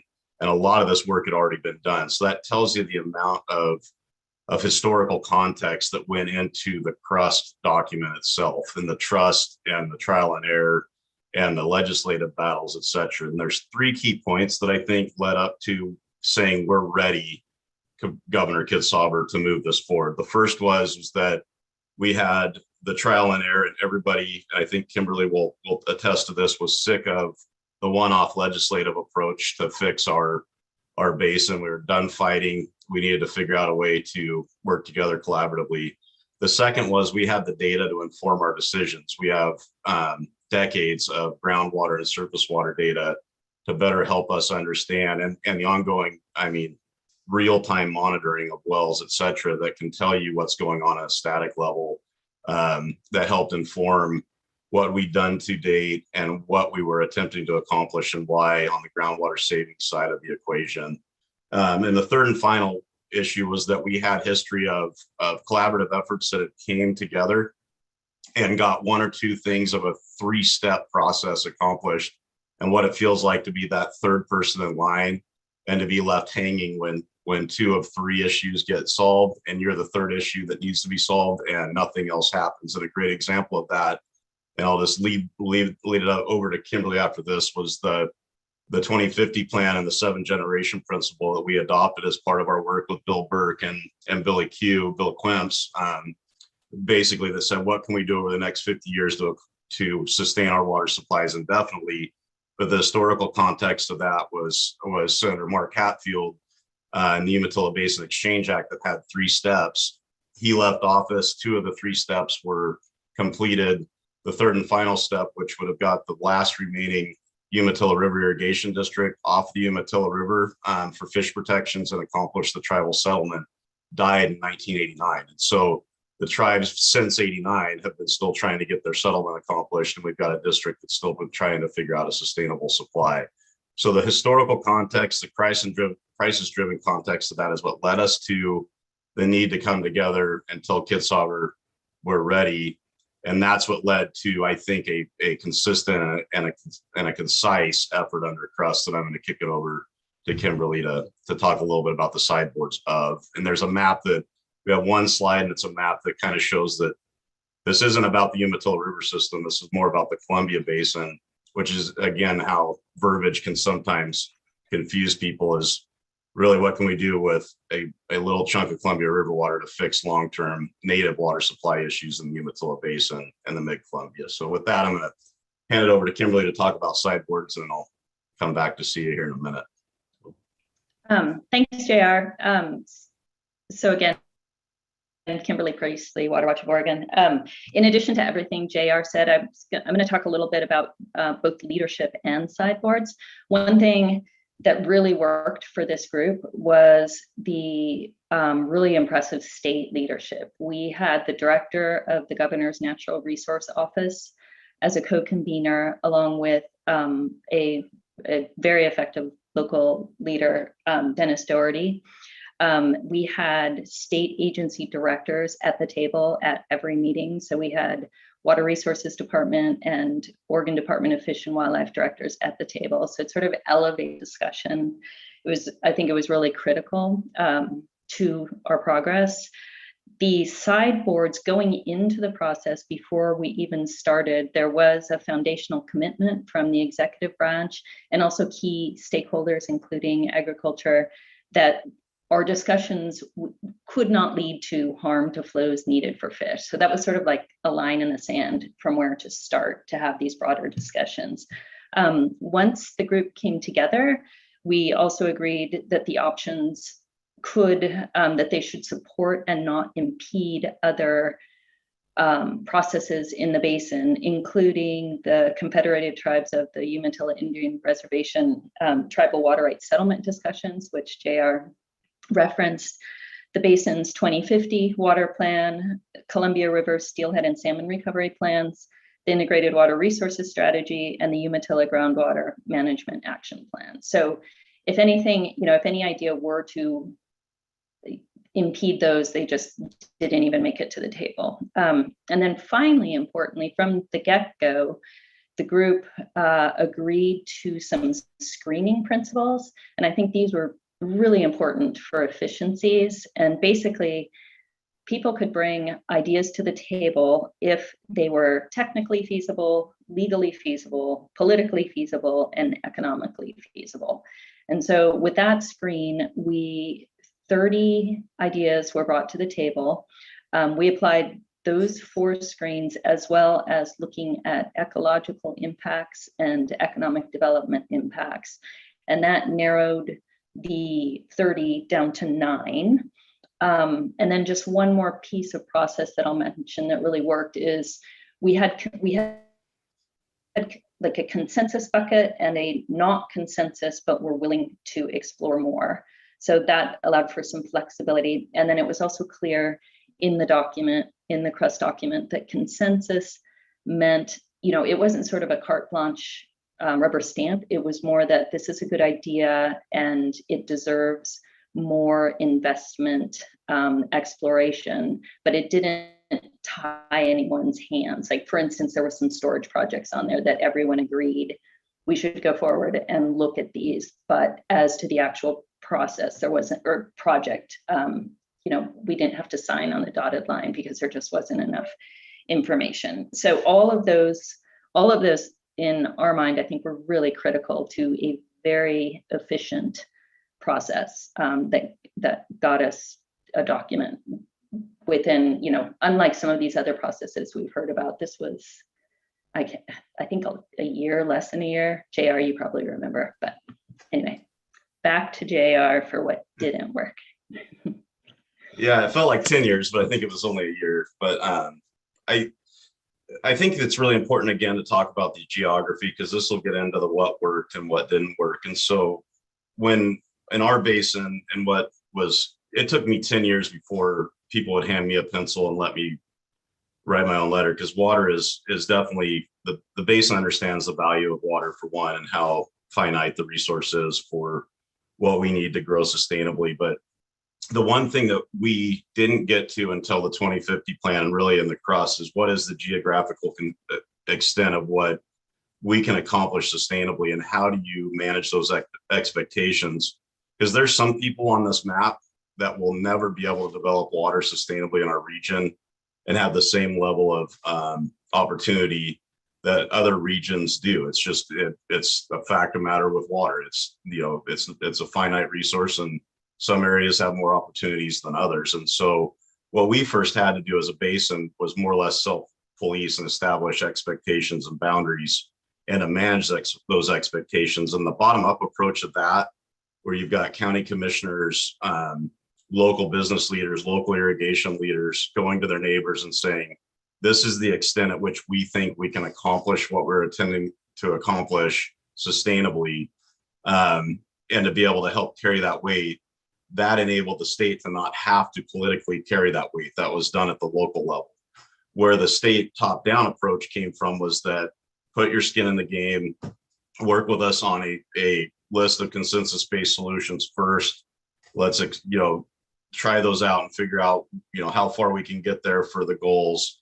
Having that level of certainty provided by the executive branch and the agencies down provided some level of comfort in the sovereigns and private side that said, this is worth trying. And, to the point where we have invested, over $200 million total, have developed an administrative structure that's got a $1.1 million budget on it for the local policing side. I think that the basin now has done its part to try to get not only the mitigation water supply process moving, but also invest in the infrastructure that gets the water supplies down to the areas of need, which that's again where this map shows is that where the critical groundwater areas was south of where the existing private infrastructure is. You have to bring those private infrastructure owners into the conversation and ensure that they're protected and that it's good to be part of the team and it won't impact them, or you're never going to get started. What we've always said is you think it's hard to get a Columbia River water right, try getting a pump station built on the Columbia River. It will not happen. So to ensure that we did not impact the tribal settlement negotiations of the federal infrastructure that required moving over to private infrastructure, which required providing protections to some of those private infrastructure owners to work with us. And that's what I think worked, was that this conversation started that stair-step approach to build trust into the process. The other piece that worked for it that I think Kimberly alluded to was the fact that the governor's office, they were the ones that formed this. They directed the agencies to work with us on it. So there was that level of comfort in knowing that we were all a part of this together from the top down and could make it work, move forward. I'm going to get into what doesn't work, but I think I'll kick it over to Kimberly from the Water Watch side of it and the watchdog on the legality side of what worked for them before I get into what we see didn't work and what we would do different. Just a quick time check for both of you. It's about 2-3 minutes now. I'll just say, I think the list I went through before is what I would say really worked in this process. And given the short time period, I'll kick it to JR for closing thoughts. Yeah, so closing thoughts, what didn't work is that we assumed that this would be something that would be led from the top down from here on out, and that we would be a partner in it, not the leader of it. And over the last 6 years, I think we've gone backwards in people's understanding of what trust meant. And that's partly on us because we didn't work to memorialize the game plan and the structure. We went right to work on building the infrastructure and getting our foot in the door on making the next step happen.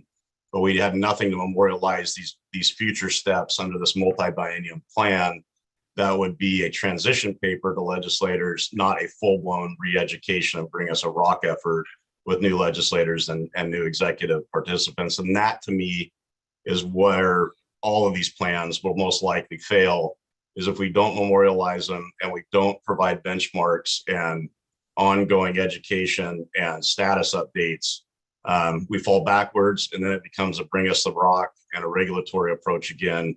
And that's where we lead to broken trust and broken promises. And that's where we get back into the same spinning of wheels that this basin's been in since basically the mid 70s. And that's what we're trying to prevent at the local level. But that's what we would like to highlight as a key missing step in the statewide level, is that lack of memorialization. So I think we did good for staying within 15 minutes. I don't know, Kimberly, if you have any closing thoughts, but that's kind of a brief summary of the beautiful acronym that is PRUST. So.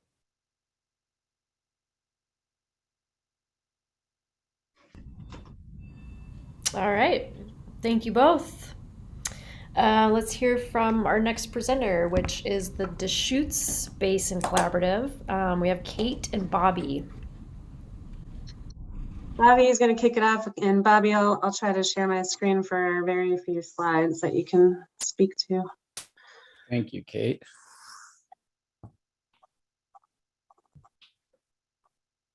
It's popping up. Okay. So Kate and I are going to talk about the collaborative, the water planning management in the Deschutes Basin. Here's a map of the Deschutes Basin itself. some of the lakes, sub-basins like the Crooked River, and then in the pink there you see the Warm Springs Reservation for the Confederate Tribes of Warm Springs. Go ahead and go to the next one. And this is a large indicator map showing the basin in the blue, reservation in brown, the Confederate Tribes of Warm Springs ceded lands from our treaty of 1855, and then the Columbia River and where that goes into. Thank you, Kate. And here is a map to get oriented. In the middle there, you'll see Bend by Tumalo Creek, and that real bright green there area. There you go. Thank you. And this shows the irrigation districts. There's 8 irrigation districts in the upper basin here that we're all working with. So wanted to show that to the group here today. And here's a timeline of collaborative work and things that have been going on in the basin for quite a while. In 1996, you can see the Deschutes River Conservancy was formed. That was formed by the Confederate Tribes of Warm Springs, irrigation districts, and a group called the Environmental Defense Fund. He worked and talked about this for a while on how we're going to work and collaborate in the river, in the basin over time. And so the tribes, we were concerned. And so how are we going to move forward with this? How are we going to work with our neighbors? We all need to be working together to move forward. So this is kind of the start of the Deschutes River Conservancy and getting them going and getting that started. 1997, the tribes, we settled did our final negotiations on our water rights for the waters on the reservation and bordering the reservation. That was a 14-year process. That was started in the 80s, went to 1997 to get those negotiations completed. So it was not an easy negotiation. It was long-term. It's what we worked with the state very closely in those negotiations, getting that formed. And then from there, we've had, I'm going to jump over to 2002, 2003, right in there. Then we had our water settlement agreement finally ratified by the Deschutes County Court. Someone asked me, why did it take it so long? And I said, well, it's just I'm not an attorney, but it was a bunch of legal stuff. So, but we finally got it ratified in that time frame. So that's beginning of the water rights, the tribes, and our having influence in the basin and helping start these collaboratives and moving forward on how we take care of water for communities, for our communities, even tribal communities, ecological needs, fisheries needs, and also irrigations. And so I'll move forward with that. And I think this might be where I'll turn it over to Kate right now to move forward. Yeah, thanks, Bobby. Hi, everybody. I feel like I've been spending all day and night with you because I was catching up on our second meeting last night since I missed it. So I feel like we're becoming very close. I'm the executive director of the Deschutes River Conservancy, and as tasked, Bobby and I really wanted to focus on lessons learned. And so more of the logistics of our efforts are in that attached one-pager. And I'm really going to scan through the rest of this timeline, focusing on different drivers, and then I'll probably stop screen sharing and focusing on lessons learned from this process that we hope can help inform some of these conversations.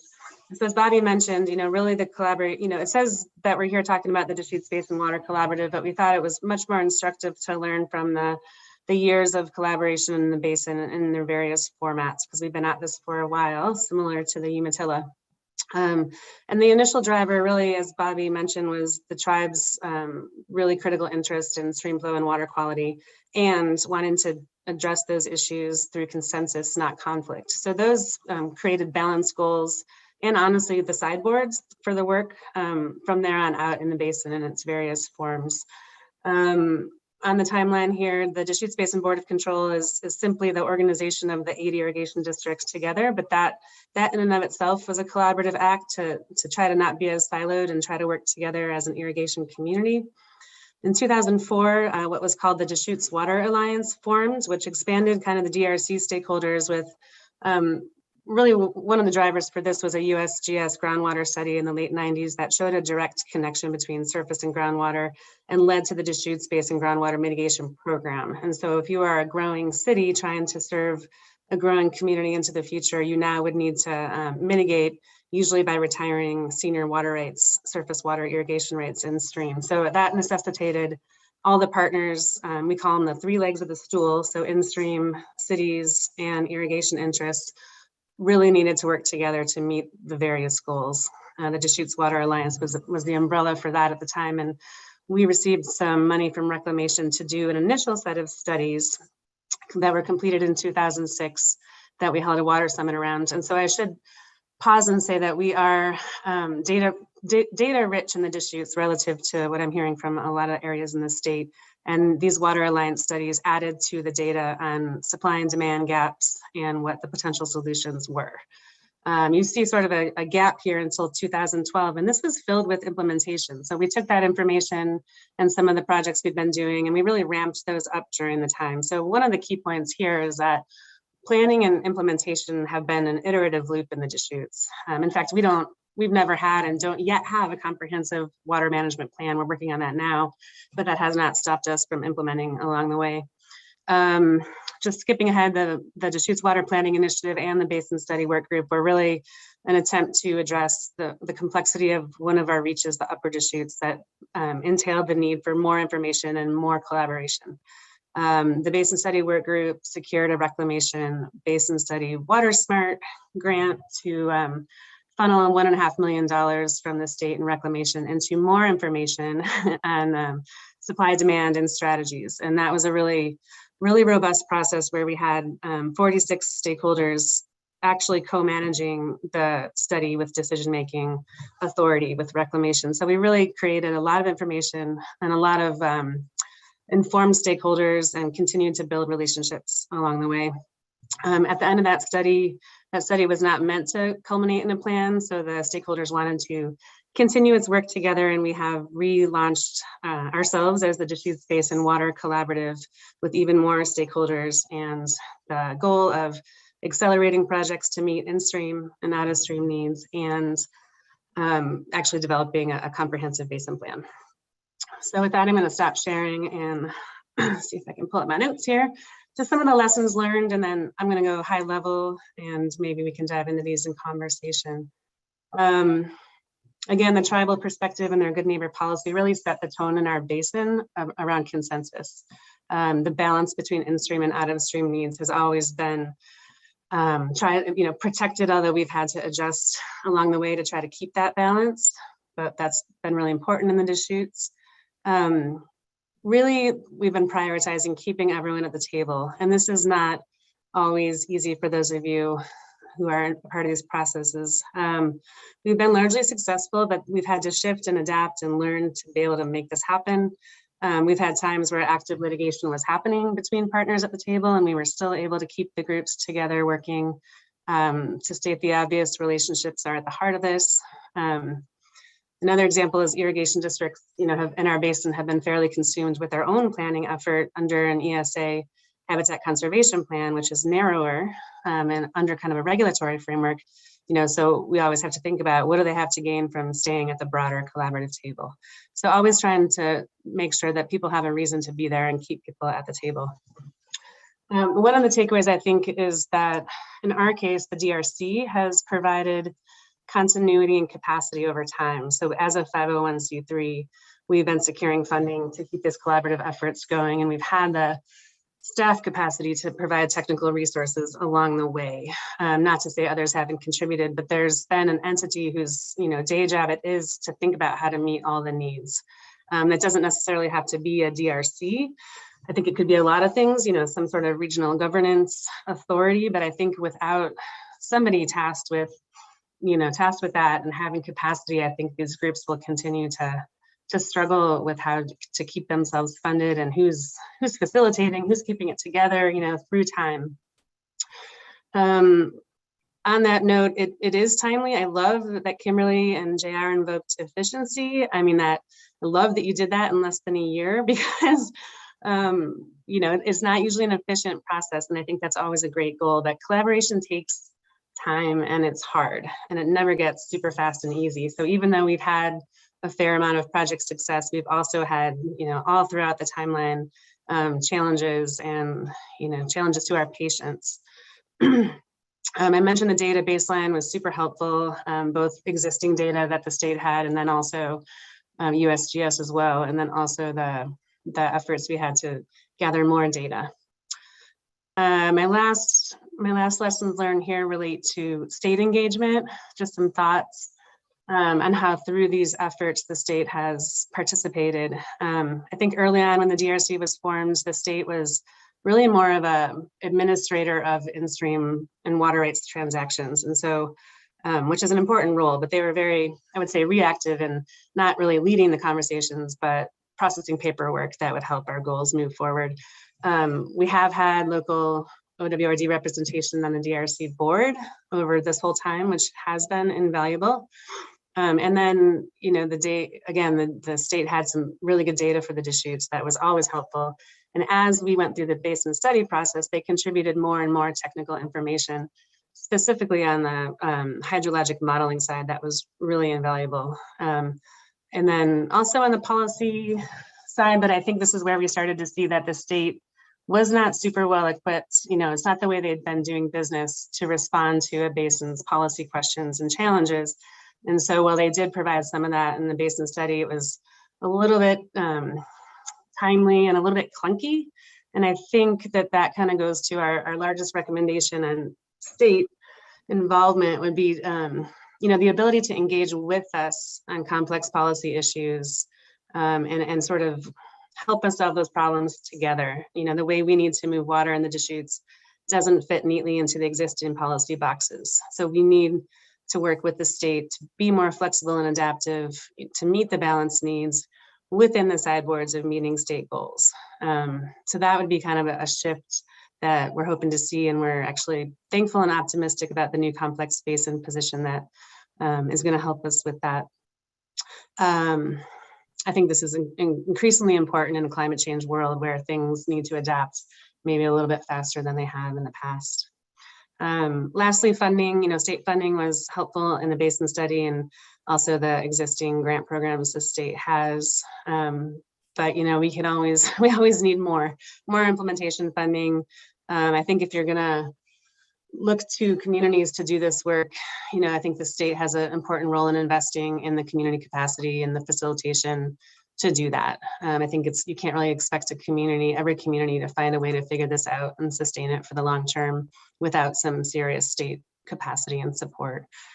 So that's it. I think, balance, relationships, capacity, and state support in those ways would be the lessons learned we're sharing today.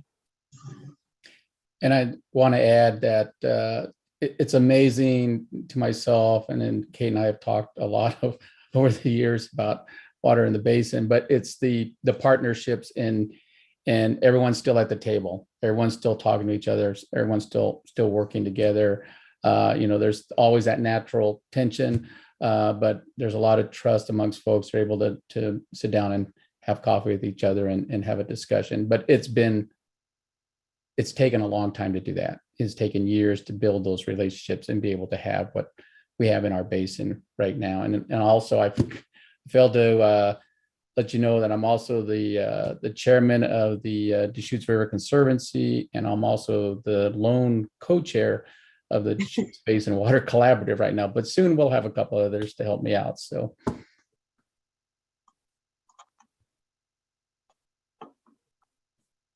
All right. Thanks, Bobby and Kate. One of our presenters has a time constraint. Nikki, are you okay if we bounce over to the southern part of the state and come back to your presentation? Yep, I'm good until 3. Okay, Wonderful. So we're going to shift down to the southern part of the state, and we had to do a couple little last minute changes, but really want to welcome Craig Harper to the discussion today, and he's going to share a little bit about the WISE project. So thanks, Craig. We've got about a 10 to 15 minute window for you to share some information with this group. Hey, well, thank you for inviting me. WISE project. Well, first, a little bit about me. I'm watershed administrator for the Medford Water Commission, and I've been in the Valley, in the Rogue Valley, since 1999, which is about the time that the WISE project got started. And WISE stands for Water for Irrigation, Streams, and Economy. We share a lot of the same goals and origin as, you know, the Deschutes, what Kate and Robert were describing. A lot of the same issues, you know, water quality, water quantity, irrigation efficiencies, and a few other things. We had looked at early on use of reclaimed water from the regional wastewater treatment plant as a irrigation supply, and then, you know, obviously a lessening of demand for the irrigation water that's diverted. But just, I'm going to share the screen to show you a little bit about what you know, what the WISE project is, or at least let's see here, the area that it includes. And it's a, you know, complex project. We get a lot of the water for irrigating the valley from the Cascades, goes through the Cascade Canal. There's a bunch of really leaky canals up in the Cascades, comes down into the valley, and there's a number of different irrigation districts. There's the Medford Irrigation District, the Rogue River Valley Irrigation District, and Talent Irrigation District are the main three in the Bear Creek Valley. And as you know, there's a lot of high value crops in Bear Creek Valley, a lot of, you know, pears, and now increasingly cannabis, grapes, and other crops. So there's that tension between irrigation efficiency, water quality, trying to, you know, improve the quality of water running off of agricultural fields back into the streams, and then also leaving more cold, clean water in stream. So those were some of the main drivers for the project.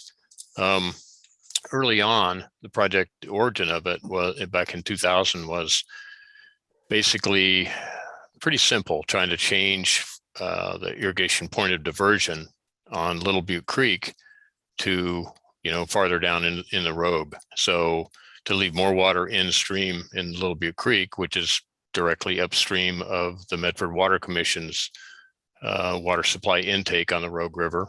And Little Butte Creek has an, you know, outsized effect on water quality for the Water Commission, which supplies water to 140,000 people. And so that was the real driver for the Medford Water Commission's initial participation in the project. The irrigation districts, you know, their participation was obvious. They needed a more reliable and efficient source of irrigation water. And they also had, you know, looming regulatory issues that they needed to address through this process. The city of Medford and Jackson County were also some of the core partners in WISE. And then we had a really wide stakeholder involvement in the project from early on. One of the things I think was a shortcoming of the project would be that we didn't have tribal participation in a big way in the project, and then later on, very little, really not a broad stakeholder involvement at all. So that was one of the shortcomings of the project. But anyway, so, you know, there was a lot of support from the state, from OWRD, OWEB, DEQ, Oregon Solutions did a project to help us, you know, put together a really good planning document and, you know, stakeholder involvement basis for, you know, continuing the project. But it just kind of, I have to say, the project, unfortunately, just sort of, you know, just sort of fizzled out. It just tailed off. I mean, there's still, the core of the WISE project is still going. There's the irrigation districts are working with the Farmers Conservation Alliance to try to implement the WISE project in a phased approach, but we always had a vision of trying to do, you know, a big project like they've been able to do in the Deschutes.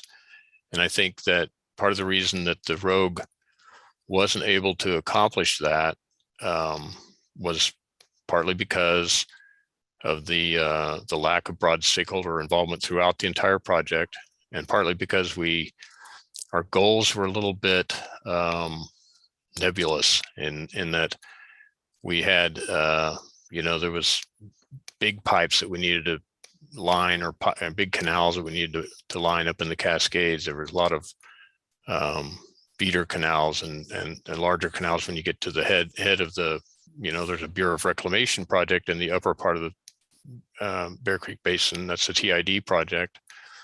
And then there's Rogue River Valley and Medford irrigation districts that rely a lot on, you know, tailwater from TID and also from they've got other sources coming from Little Butte Creek and Fish Lake and, you know, the other parts of the basin.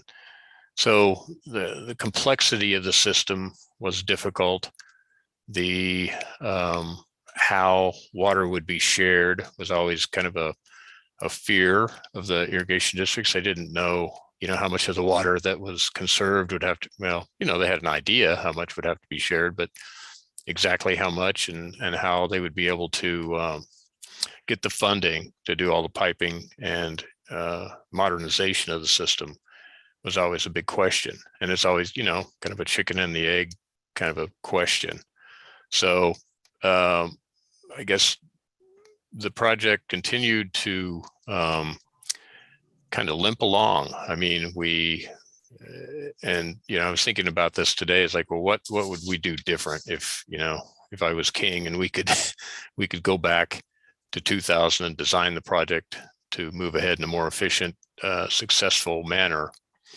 I think the best thing we could have done was to actually get funding for and implement more pilot projects early on that would really help to demonstrate the effectiveness of collaboration and helping to bring additional funding into the valley.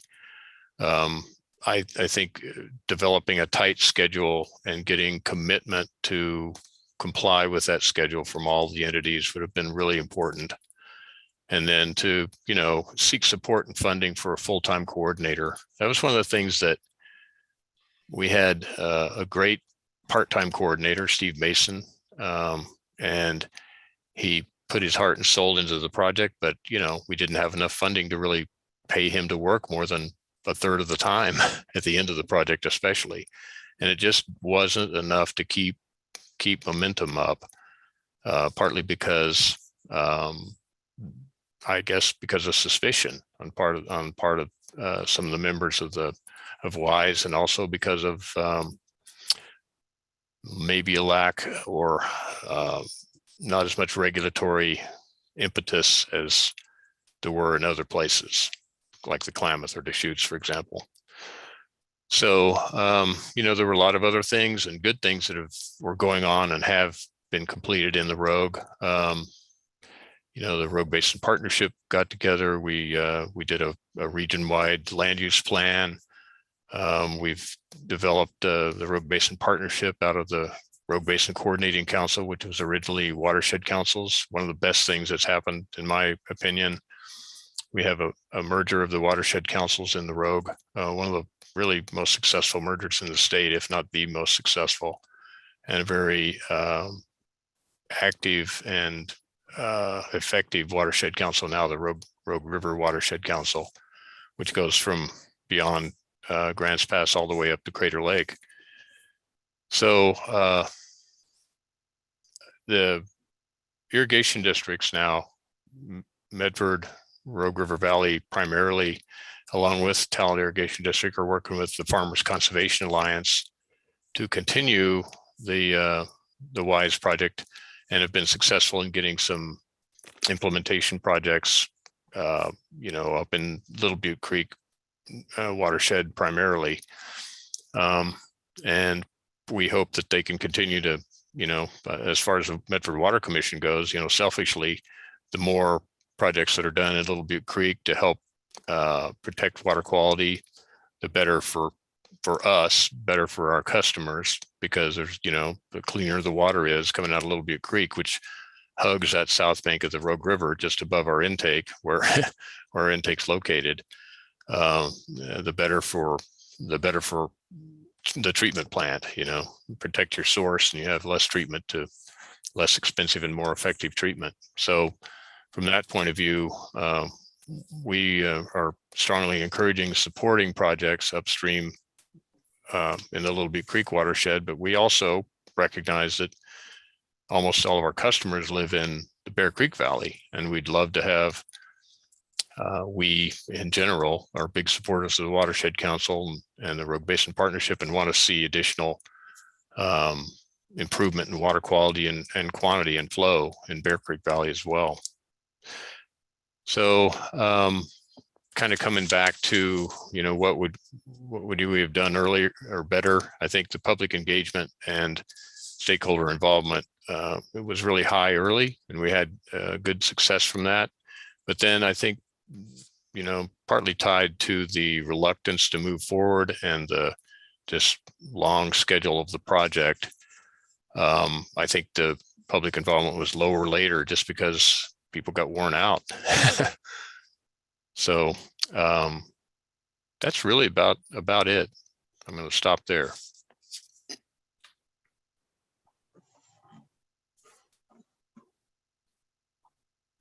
Thank you, Craig. You could stop sharing your screen also, that would be helpful. And hope you can stick with us for a little bit longer. We appreciate you joining today. And let's go up to the Willamette. Nikki.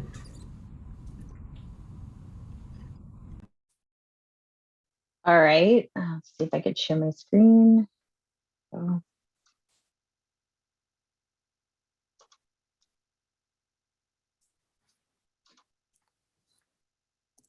Let me move this out.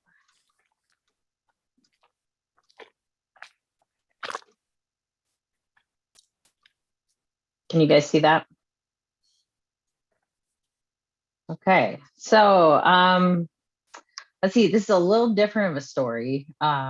We've had probably at least 50 years of basin partnerships and water supply projects in the Tualatin Basin. I don't think I'm going to be able to cover all the ins and outs of 50 years in 15 minutes, so I'm going to do my best. So if any of you want to have more conversations about this, I'm happy to chat. Also, we have this flow management committee that evolved throughout those partnerships that I think is a bit unique in the Tualatin Basin, and a really special thing that has kept us united. And so this is where we're at on the west side of the Portland metro area. That's our watershed right there. And here's our watershed a little more close up. I don't know if that's like mauve or what that color that is, but that shows the urban developed area. You can see Forest Grove, Hillsborough, Beaverton, Tigard. We have a mix of land use in our basin, from urbanized area to agriculture and forested lands. So as many people have said, nothing drives a partnership like a crisis. And so back in the 1960s, you can see this is the lower Tualatin River. I believe that's J.W. Barney that might be standing over it on the left. And there was a big crisis. There was a sewer moratorium, and there was just no water flowing through the river. The river was overdrafted, and it was causing all kinds of problems and issues. And there was a lack of water for new development and agriculture. So agricultural stakeholders and municipal interests partnered together back then to see what they could do to improve flow in the basin. And they jointly went to the federal government. Bureau of Reclamation was actually building projects back then. And we jointly were able to get them to build Hague Lake, so a 53,000 acre feet capacity behind Scoggins Dam. It's owned by the Bureau of Reclamation for irrigation, municipal, industrial, recreation, and water quality use. And it is operated by the Tualatin Valley Irrigation District. And several of us have contracts with the Bureau of Reclamation for storage there. Several basin stakeholders at the time, Hillsborough was trying to, back in the 70s, trying to build partnerships. And at that time, people didn't think there was a need. That evolved over time as well. But Hillsborough and Forest Grove built the initial Barney Reservoir, which was only about 5,000 acre feet. And then we raised that dam to 20,000 acre feet. And Beaverton, Twelfth Valley Water District, and Clean Water Services joined that partnership as well. So these are many of the projects that we have in partnerships throughout the basin. And I don't think we could do any of this on our own. And so basin partnerships for water supply management have really just become a culture in the basin. And one thing I'd like to point out is that Spring Hill Pump Plant is our intake on the river. The facility is actually part of the Taunton project with Scoggins Dam. It's a Bureau of Reclamation facility. And we jointly have pumps for the Taunton Valley Irrigation District and the Joint Water Commission, which is the municipal providers. The municipal providers are Hillsborough, Forest Grove, Beaverton, Taunton Valley Water District, but we share an intake. I think that's a little rare as well, but this came about from the partnership of these two interests coming together to solve some common problems that we've had. And then we've also been able to build like redundancy in our system, large transmission lines in case one line goes down, which we have had happen. You're still able to send drinking water to your communities. And then we have storage facilities as well for emergencies and if we have an outage at the plant. So as part of that culture of partnership, and then I believe I'll go over this on the next slide, but this Taunton River Flow Management Committee was formed. And this is really made up of a lot of the technical staff, the people that actually manage the flow in the river, not just the politicians and elected officials, but the people that, you know, make the day-to-day decisions. And they meet monthly most of the year, especially during the storage release season. It includes the Joint Water Commission, our municipal partners. Hillsborough manages the JWC, Clean Water Services, the Irrigation District, Lake Oswego Corporation, which is the association that runs that lake in Lake Oswego, and they have a contract in Hague Lake as well with the Bureau of Reclamation. It includes the Water Resources Department, the Water Master. Several of us also fund an assistant water master position under Washington County and monitoring stations, which I'll go into in more detail. Washington County Emergency Management comes through and we're able to work on emergencies together. Washington County Parks is part of it because they manage a park around Hague Lake. And then the city of Forest Grove because they have their own treatment plant as well. So this committee is founded in the late 80s and they have monthly meetings throughout the basin and they go through a lot of different things, look at data. I noticed several people were saying they didn't have sound data. And this is how we've collected it and how we're able to really manage the basin. And then we are able to coordinate on partnership projects. Like if we're taking our pump station down, the water master knows that pump station is going to be down for 12 hours while we do maintenance. So if he sees a rise in river flows, and then we're able to ramp those flows accordingly. And we're able to talk to the Fish and Wildlife agencies and do things that don't strand different species or cause environmental impacts, which is one of the benefits that's come about through this. So what do we do together? We have a lot of different goals, but we do augment stream flow through reservoir releases.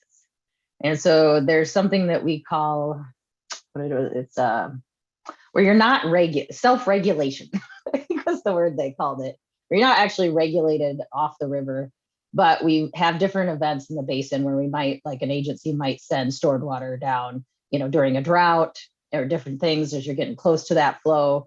Taunton is a rain-fed system. We don't really have a lot of groundwater flow, so that flow can drop really fast. Within a 12-hour period, you can drop that flow. So we're all committed to not allowing the river to get too low and making sure we have enough flow in it. Also, we've seen an increase in harmful algal blooms. I think with climate change, this is just something that's come up, but we've all been able to coordinate on that. The Joint Water Commission has done a lot of sampling so that if the parks is going to have a triathlon, they're not sending people into water that's toxic. Things like that can happen through partnerships. We've also seen improvement in water quality. We're also ensuring water rights throughout the basin. You don't want somebody taking somebody else's water. And so, you know, when you build these partnerships, people understand who needs what and when. Also, we're maintaining adequate flow for aquatic habitats and plan for climate change impacts on population. So these graphs are a little fuzzy on the left, but this is some examples of what we're able to do together. So there are monitoring sites throughout the basin. Most of those are in real time.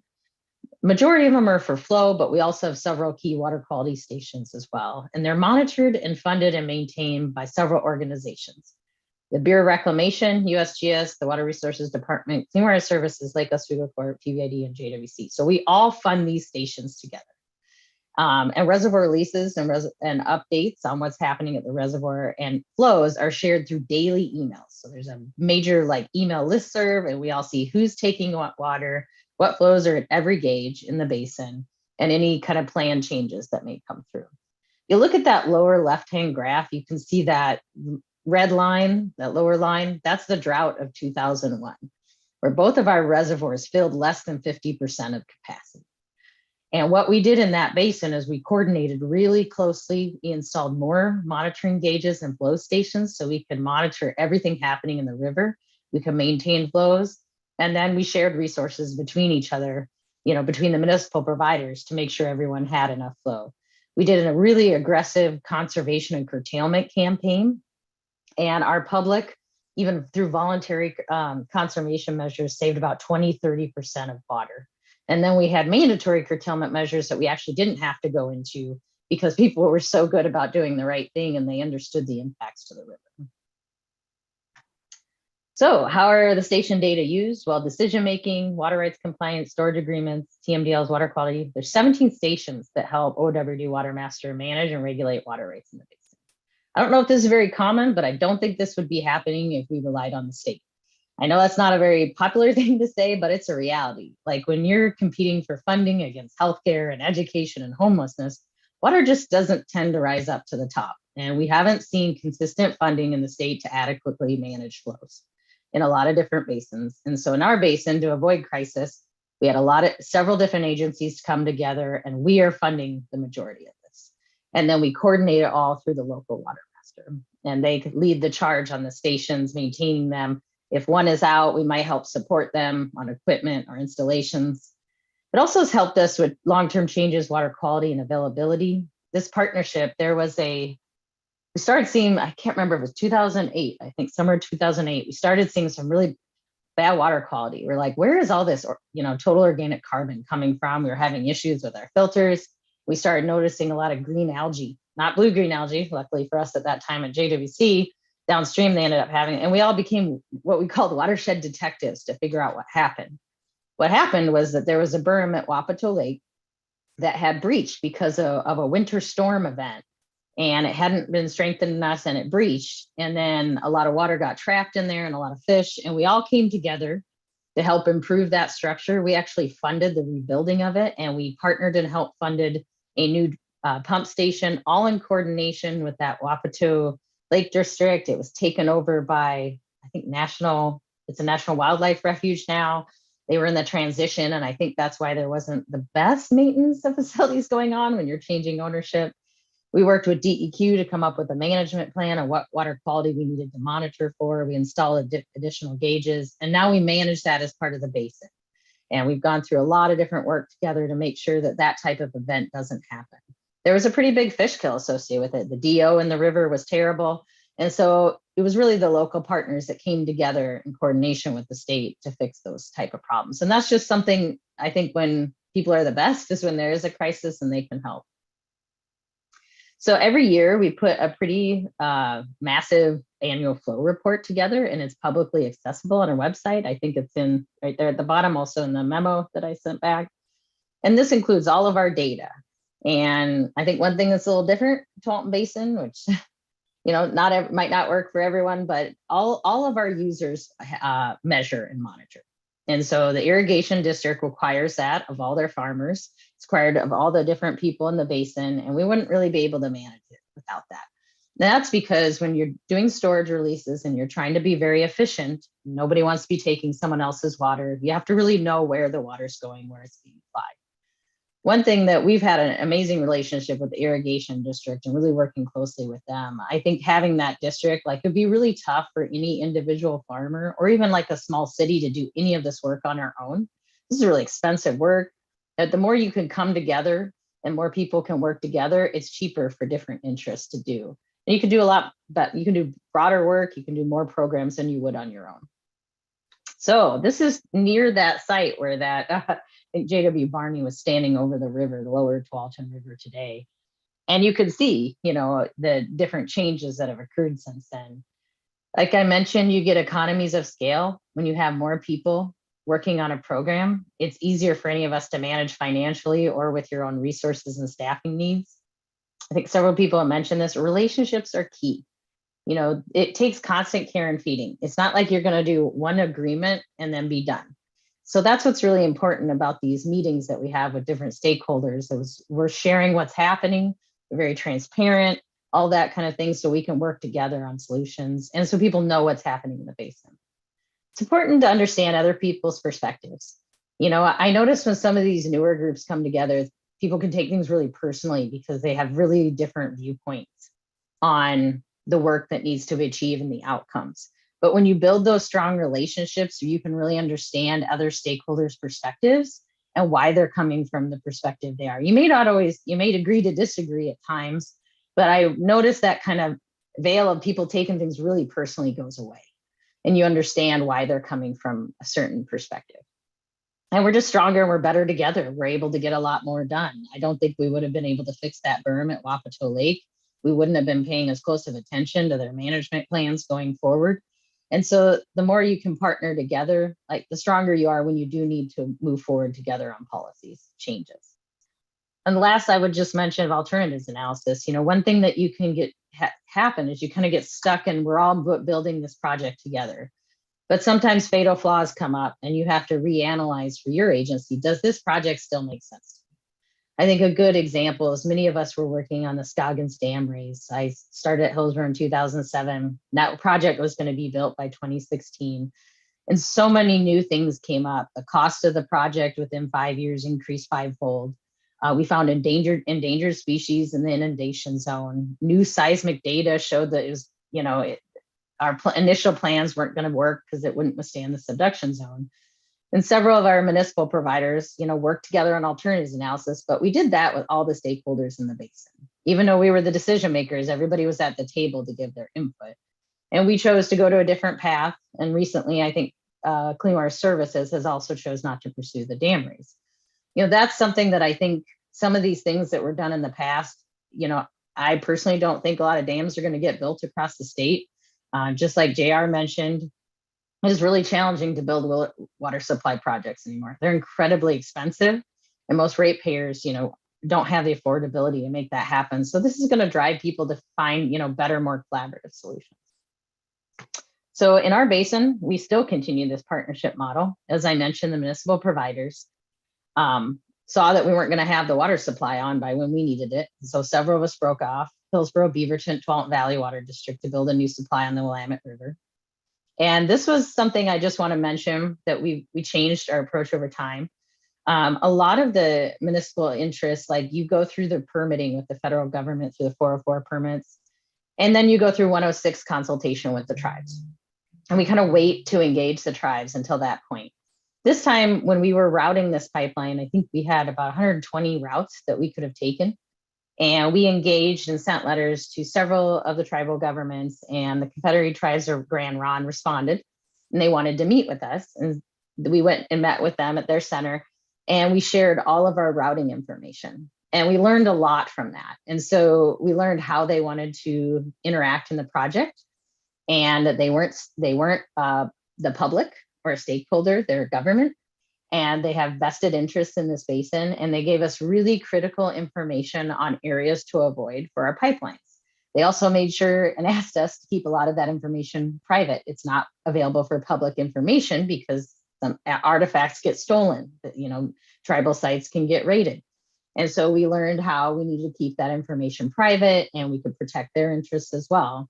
But then they made it very clear with us, once they enter into 106 consultation, that is a government to government consultation. However, we were able to design our project upfront with some of their interests in mind and how we were like looking at how we were designing it as well, so that you don't spend all this money on design and then you get to the permitting and regulatory side and realize, oh, you have to start over. That is one lesson that we learned, is that it was incredibly useful to start those conversations early on and make sure they had input in where our routes were going and why we selected this alternative. One other thing that we learned is building pipelines and projects for seismic resiliency also partners really well with avoiding environmental impacts. Rivers and streams liquefy. and they tend to not be good things to leave a pipeline in. So you tend to go bore under, you go really deep, and you do these things to avoid those areas because those are liquefiable. So, all right, I kind of flew through that, but that was just what I guess maybe good to end on. I don't know if I'm the last one, but a little bit of success. I know there's been a lot of stress about how to make this happen. So I did want to share about how this can look once partnerships and stakeholders, in the basin really becomes a culture. Thank you, Nikki. All right, you can stop sharing your screen.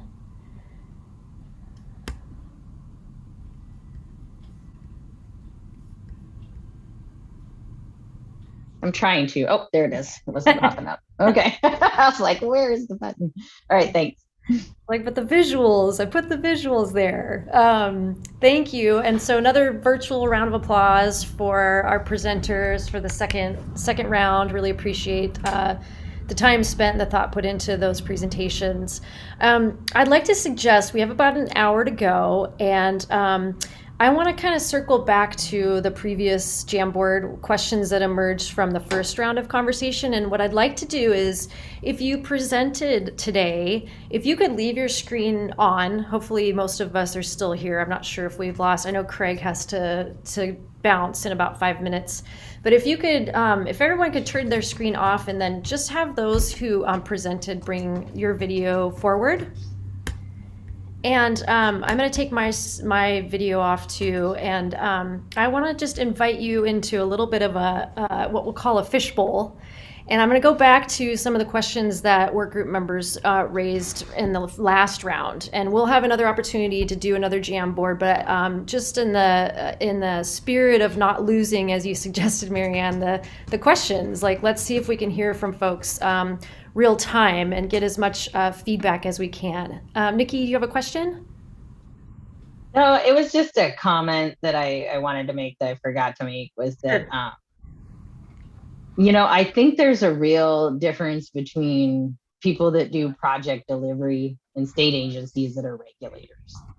And thinking that the state will become like project delivery folks and help you figure that out. And that's just not been our experience. They're there as a partner, but as a regulator. And it's not a bad thing.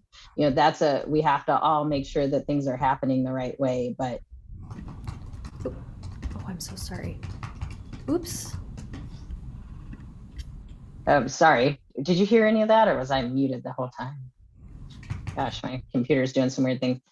I was just saying that I just don't think the state isn't really project delivery folks. I was mentioning they're regulators, and I think there's this feeling that they're going to become people that help you get a project built, and it's just not the same thing. They might be able to help convene it, but the state doesn't have those kind of resources, and outside of ODOT, they don't really build projects. They may fund them or do different things, but working with your local basin stakeholders is so important. And I'm not going to get an argument of regional or local or whatever that means, but things really get done on the ground if you get the local folks meeting together, and that's at least our experience that I wanted to end on. Okay, thank you. All right, so if you did present and you are able to turn your video on, and the rest of us will turn our videos off, I'm just going to kind of circle back to the questions that were raised in the last Jamboard. And I would just invite you to kind of have a little bit of a conversation back with each other and the work group about just kind of some more learning that you might want to offer back to this group. So in the theme of engagement, a lot of you talked about engagement and who was at the table and when they were at the table and the importance of that. There were some questions that came up that were around that. One was, what was the motivation for those initially not interested to come to the table to create a better solution?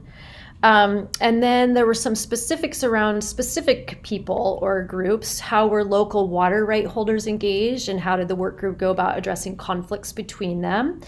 How were commissioners specifically reached out to, county commissioners specifically reached out to for your process or for others? So let's start with that and see if any of you have any particular insights to share on those questions, and I'll keep looking through this list to see what else comes up on the engagement side. So feel free to just unmute yourself and start chatting with everybody. I go on the county commissioners question. So for the Harney group, the county commissioners were the Watershed Council and the county court were the co-conveners of the project. Over time, one of the county commissioners who is the co-convener is Rep. Mark Owen. So he transitioned into a state representative, so things got a little fuzzy there. And so we now have a woman named Kristen Shellman who's taken that seat for Mark as he's transitioned into the state. And because we have a unique relationship with Mark, the collaborative, talks, and then we're able to speak directly with Mark and kind of talk to the legislature that way. Although the county court and specifically Kristen Shellman will write us letters of recommendation, letters of support for funding opportunities. And so, yeah, we're really different in that regard because we have this relationship with Mark. Prior to Mark being the representative, he was the liaison kind of between the group and the state. Okay, and let me just insert real quick. There were a couple others questions specific to engagement. How are or were people historically marginalized, not currently in control of water resources needs and rights addressed? So included, engaged, or their issues of being addressed. And then another question around, are stakeholders, water being a public resource, stakeholders that outside a given basin have their interests and standing in water planning. So how were they involved or engaged in your efforts? So I'm just popping those out too because they're related to the sort of engagement piece. So go ahead.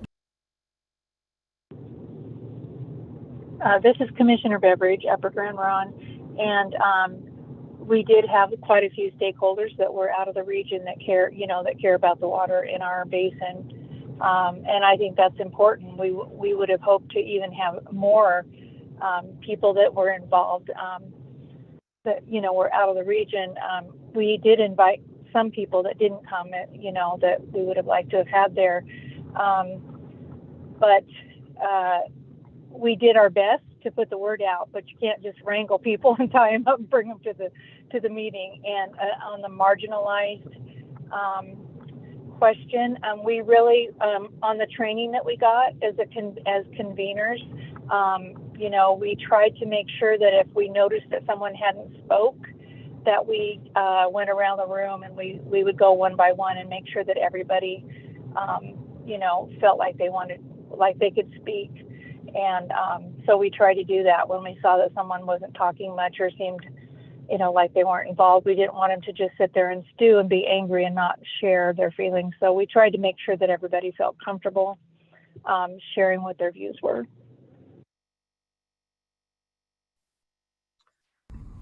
I would reiterate what Anton said earlier, that I believe because water is a public resource, that people may have an interest that do not live in that basin, and that should be honored, and decision-making, authority granted to members like that. I would love maybe throughout this whole process, that last question on how to involve people that haven't been involved in the past is something that we have not mastered and we think about a lot, and it's really difficult. I think you're talking about a really technical space where people who have had the privilege of water rights and or else have the privilege of being a conservation group trying to put them in stream, it's hard to try to bring someone into that because they're like, why would I want to sit in here and listen to this, and this makes no sense. And how groups like us can be more inclusive and potentially even restructure our whole processes to accommodate different viewpoints that haven't been at the decision making in front of these is something that I'm really curious in helping understand, and I think there's some folks on this call that might have some good insight on that. Well, this is Jer. I'll jump in here because I think I'm going to try to maneuver around this without ticking people off, but also understanding water IQ a little bit. So, I mean, in an over appropriated basin, you're now subject to laws and prior appropriation doctrine. I mean, it's a property right. What we're trying to do is figure out a way to fix problems of the past for, in our basin, you know, a burgeoning population and a whole bunch of industries that didn't exist back when the basin was adjudicated and we were trying to figure stuff out. But, you know, I mean, without coming right out and saying it, our plan, in our opinion, everybody benefits from stable groundwater levels and increasing static levels in over appropriated aquifers. If you're a city, that means you don't have to be outlaying a huge capital expense to be looking at deepening your wells or pumping water further out of the ground. I mean, some of these cities right now are pumping 700 feet out of the ground before they even start distribution. And if you start to stabilize and recover that static, that helps everybody when it comes to water costs, right? The bulk of a municipal systems cost is in distribution, electrical cost, and treatment, right? So in our belief, without coming right out and saying it, if you start to stabilize groundwater levels and you start to increase static levels for the municipalities that rely on it, we shouldn't be having to go make sure that everybody across the spectrum understands the value of that. That's just something we need to do. And so if we need to check the box on how we address, you know, all segments of society, stable water levels and recovering fishery species and ecosystems do that. That's an organic inherent benefit to society, which includes the upper echelon all the way down to the next level of society. So that to us is just an inherent organic part of our plan. And now, you know, again, this is the thing that we've explained upon is that our biggest, what we believe to be the biggest injustice in the Umatilla Basin we agree to is the fact that the federal government gave the water away twice. The state, in our belief, gave the water away again twice to senior water rights holders than the de facto municipal use that is on the same groundwater source. We have multiple demands on an existing finite resource, but the number one, you know, vulnerable population that has not got their water rights settled is the society that was here first. And so for us, if there's anything that we can do is continue to support the tribal water rights settlement and make sure that whatever we do does not impact or inherently burden that process. And that's what we committed to doing with the crust. But I think on these other pieces, we keep adding, you know, folks onto the boat and it sinks because a lot of people don't understand that sustainable water supplies do, if we treat it correctly, do help all segments of society in an organic fashion. And that's one of the things I think we should have more dialogue around as a state, because I think that there's this belief that it's helping one person over another. And that's just not the case in a resource that's owned by the public. So that's kind of my 2 cents on that as it relates to our plan.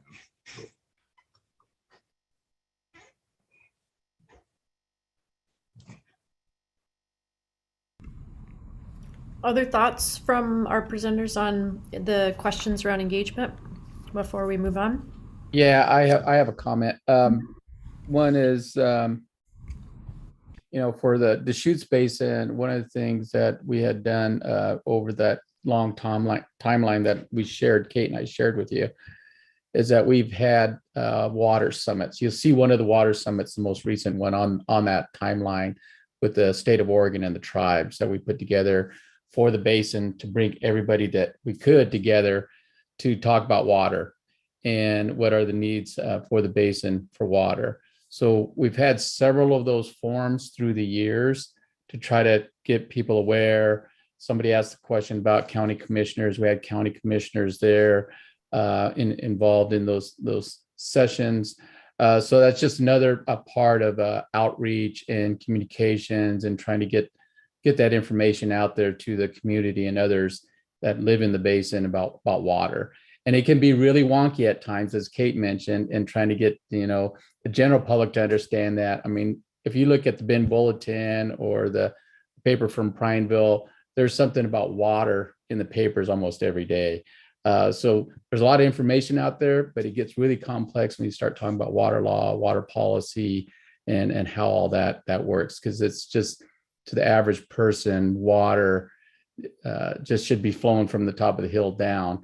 And it seems very logical, but it's not when you start layering all these policies and laws in place. Just a comment. See you, Dan. Yeah, first of all, apologies. Zoom updated the meeting for this time to my time zone, but it still said Pacific time. So I'm 4 hours different. So I might have missed part of the first meeting.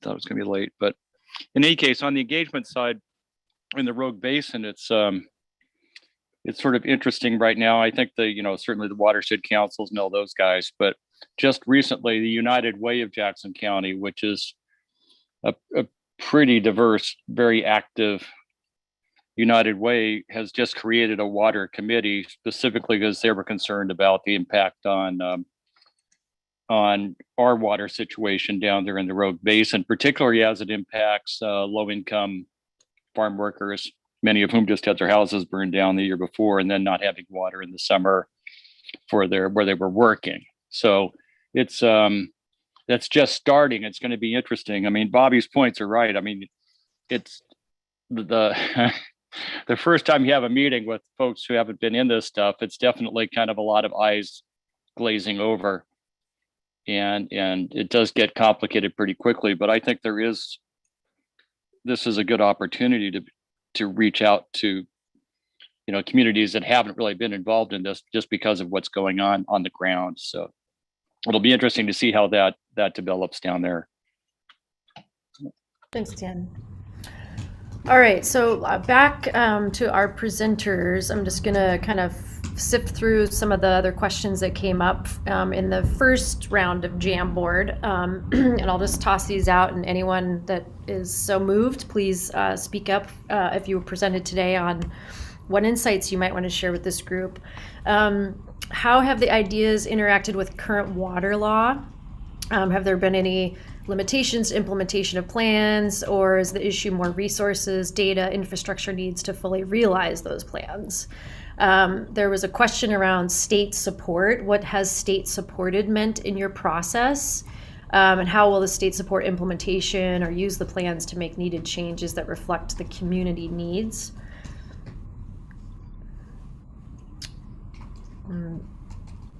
Looking through here.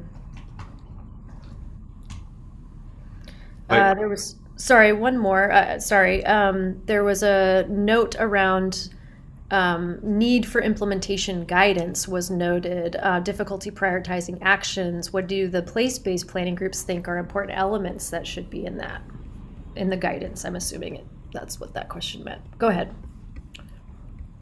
Well, I was just going to say that I mean, water law is the reason why we all come together to try to plan, because to try to change water law in a state like this with so many different complex regions. I mean, some of you have seen the map that we put together where we see that there's 6 mega regions in Oregon. You've got the coastal streams that all empty into the Pacific Ocean. Then you've got the Willamette system. They got the Klamath, the Deschutes. You've got the Closed Basin and Harmony, which is an amazing anomaly in geography in the United States. And you've got the Columbia River main stem and the bi-state and interstate approaches that we all deal with as main stem basins. And then you couple that with sovereign nations, some of which have settled rights, some of which don't. And then ultimately, the sovereign right of the state of Oregon under Western water law. You have, the makings of probably one of the biggest, case studies in United States history on how you try to work out, complex issues with water. But the underpinning of what brings us to the table together is the foundational protections of water law and how you thread the needle on trials and errors, on tweaks to it to fix your problems. And that's, you don't go reform it.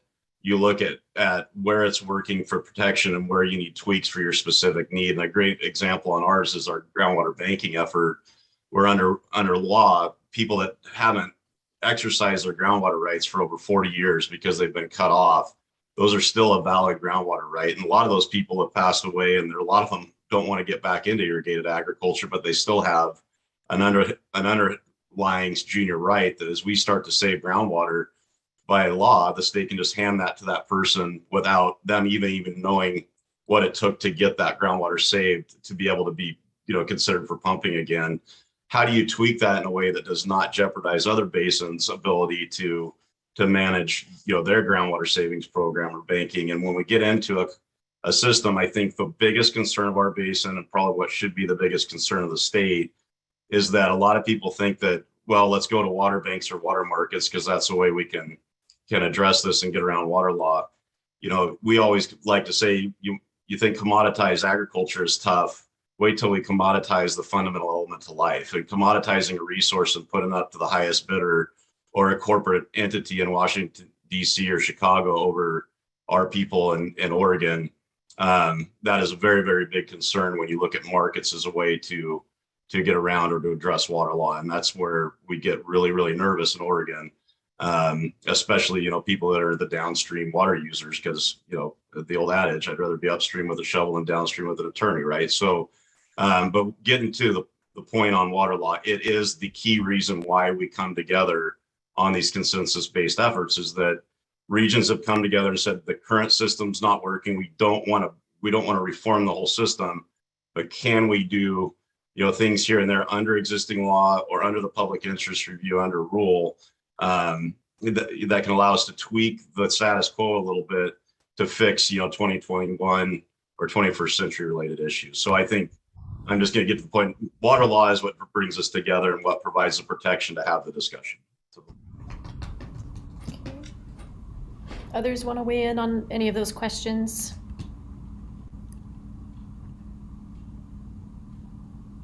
Robin, can you repeat some of those questions? Yes, and so there were several. Sorry, I'm coming back to the Jamboard. Make sure I don't. Question around guidance on implementation. Difficulty prioritizing actions. What do the place-based planning groups think are important elements that should be part of that guidance? Another question JR just responded to was around how do these ideas interact with current water law? So like how does that intersect? How do your planning efforts intersect with current water law? And there was one other around state support. What has state supported meant in your process? I can chime in on the state support. So throughout our process, it's been really unclear what state support has meant and will mean once our plans are finished. We've brainstormed a lot and have heard from the department that they could use guidance on what state support means. So you can imagine the perception of OWRD and the state asking us what we want it to mean doesn't go over that well all the time, but in our brainstorming sessions, we think that state support should mean that the places in pilot or in place-based planning are first in line for state funding, federal funding to implement our projects. So, or implement our strategies. So that could mean funding for technical assistance. That could mean funding for capacity or hiring a staff person to undertake that strategy. And then more funding to hire capacity within OWRD, like hiring a person that would be responsible for each place and making sure that those plans are being implemented. And then there's one other thing, but I just can't remember it off the top of my head. So really what it means for us is that our plans are taken seriously and that they're funded. And so that's like our main thing. Yeah, this is Upper Grand Ron, and totally agree with everything that she just said. That we, all the planning helps us to move forward with going with funding and technical support in order to implement the plans that we have. We certainly don't want them just sitting on a shelf. And we do appreciate that they even experimented with this idea, and we're thankful for that, but we want to continue and be able to implement. Kimberly? Yeah, I just wanted to add on to what JR was saying about, the laws being sort of the foundation of some of these conversations. And, just again, I think probably everyone knows this, but I'll just say it out loud, is that this state does have many, many laws in place that could lead to more robust water management. But they are not all being fully utilized. So from, one thing to consider in these discussions is how to fund the state so that they can use all of these tools. Building, I think, political support for use of those tools is also part of it. There are a number of tools that rarely, if ever, get used that really could move the ball forward. And then going back to, I just want to highlight what I think I heard in pretty much every presentation was the need for data. So again, as a state, investing in the data needed for these conversations is really critical. Anyway, just wanted to build on what JR was saying. Thank you. Kate. Thanks. I also want to chime in on that question that JR and Kimberly spoke to, and with hesitancy, because I know it's just a touchy issue. Obviously, water law is the foundation of, assurances on how things work, even if it doesn't always create the best outcomes, at least in our basin currently. So I think that JR, you and I are saying the same thing in a bit different way, that there are if there are things that just make sense to all stakeholders to meet balanced goals that are not easily facilitated by state water law, wouldn't it make sense in that basin, in that specific context, to pursue that? And for me, that's almost one of the major drivers of our collaborative, as I think we realize that that's never going to happen without, full consensus support on what those things might be, because we're, when you're tweaking, water law, even within a basin, it really needs to be balanced. So that, I think, is just one of the things we're interested in pursuing in the Deschutes, and I don't pretend it's going to be easy, but just one, really quick example is the allocation of conserved water statute is a fantastic state tool. We love the underpinnings behind it and the sort of assurances that go with it. It happens not to facilitate the movement of water that all the stakeholders in stream and downstream are looking for in the Deschutes. So we're having to kind of contort around it, which the state has helped us do, and it could be okay, but there's just some things that might make sense to a broad stakeholder group. And in those cases, I think this regional planning idea is an opportunity to work with the state on some of those things. Great. So Dan and Peggy, I see you both, and I'm going to suggest that we shift again now to our Jamboard format. So if you have questions or themes that you want to raise, I'm going to ask you to put those into our Post-it notes. Dan, you'll catch up quick, I hope. But we're using a virtual sticky note format. We did one round, I think, before you joined us. So go to the link. It's just put in the chat by Jenna. And we're going to do a second round of, okay, you've heard now from some additional presenters. We've had some additional insights shared.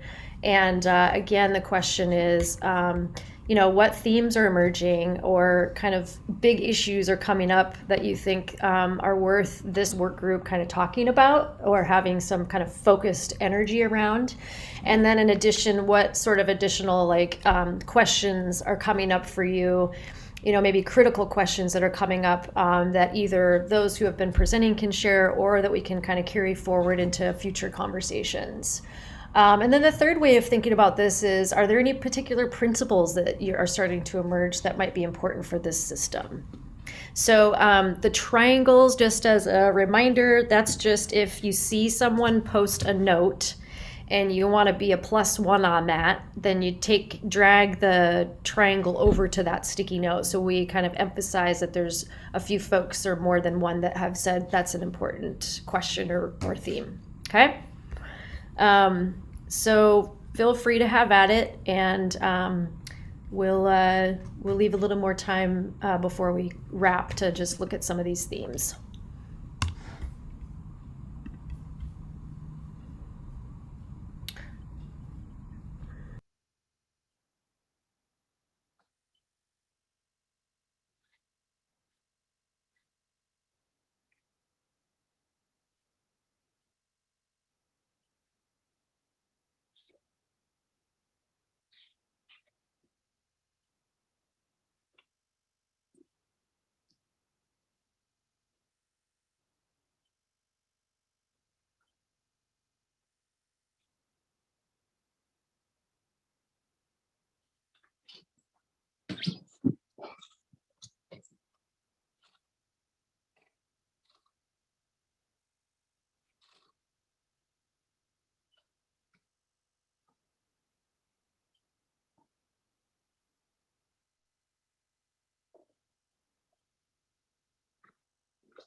let us know if you're having a hard time connecting with the Jamboard. I'm only seeing one comment so far. Oh, there's another one. There's a couple. Never mind. Let us know if you're having trouble navigating. So the sticky How note. do you even get to it? Yeah, the You have sticky to go note. back out and get back into it too, Robin. I realized I had my previous Jamboard open, so you Oh. need to go in and click on that second link in the chat that Jenna put in. Yeah, That takes so you it to says- link 2. Yeah, go to page 2. Go to page 2 at the top. And so click on the link, Dan, to the Jamboard, first of all. Oh, okay. Got to. You Yeah, gotta I open had that. Don't think that was up there earlier. Okay, and then go to page There, 2, and then there it is. the sidebar there has a bunch of icons. The one in the middle, it looks, I guess you're supposed to decipher that as a sticky note. Click on the sticky note, it'll open up a box and you can type a comment or question in. And then on the Jamboard, if you want to drag a triangle over to any themes that seem particularly important to you as well, you can just put a little +1 by way of the triangle on there.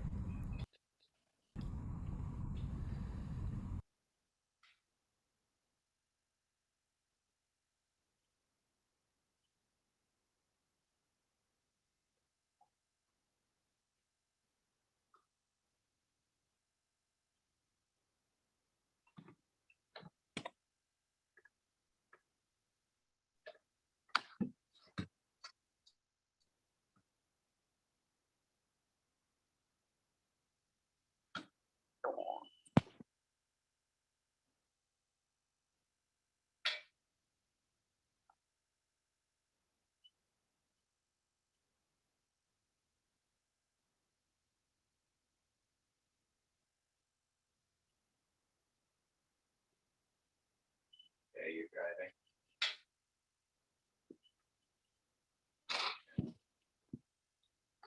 All right, well, good luck. Give me a call on your way home.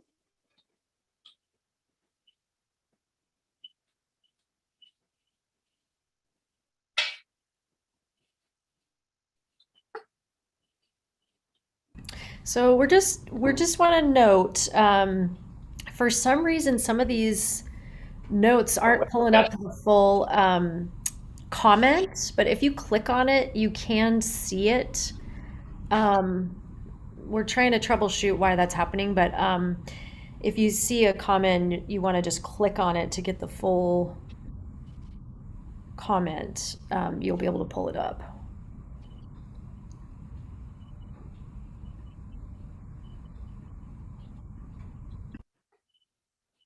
Yeah, okay, well, it's a good day to go to the doctor then. Is that Dan? I'm just going to move.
Let's take some more minutes. We're going to start a new page since we filled that last one. Hard to read all the text on some of them. So Kaylin and others, if you're wondering, yes, we're trying to resize it, but that's not always helping. So you have to click on the sticky note to pull up the full comment. We're not sure why making the box bigger isn't working.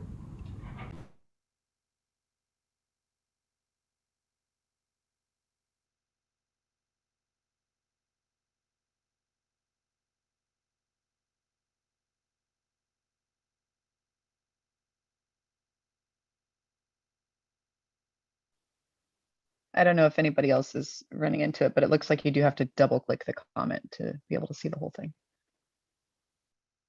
Thanks, Kelly.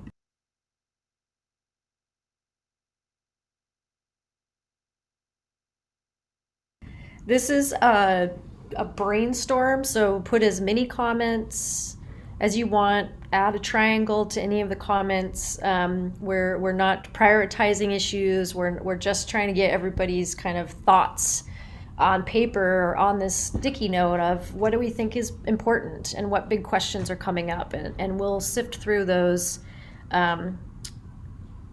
after we get kind of the ideas out and the questions out. And this won't be the last time we do this kind of brainstorming, but I don't want folks to feel like we're having to prioritize the issues just yet.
All right, let's take another minute or two. If you've got a final comment or question you want to get in there,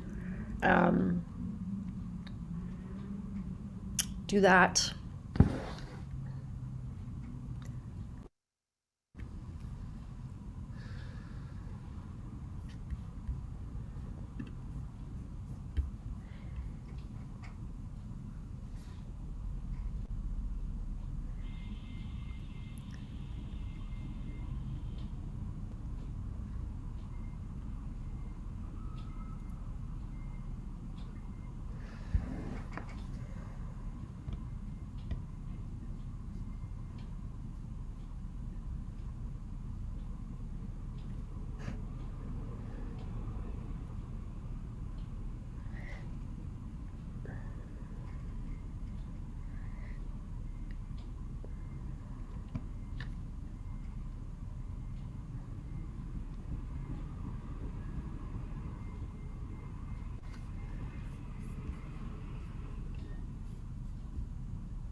All right, so just take a scan through all of these notes and comments, and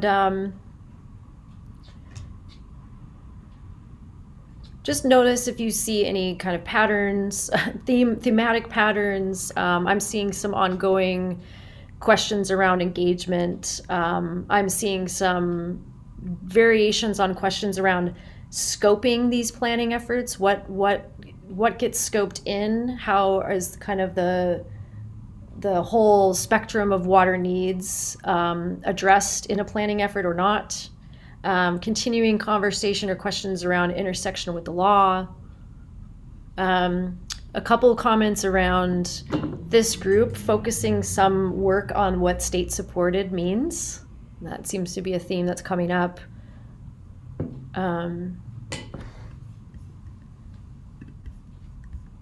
And while we have our, the folks that did prepare information today, if any of you want to speak to any of the questions now that are emerging, feel free to offer some insights.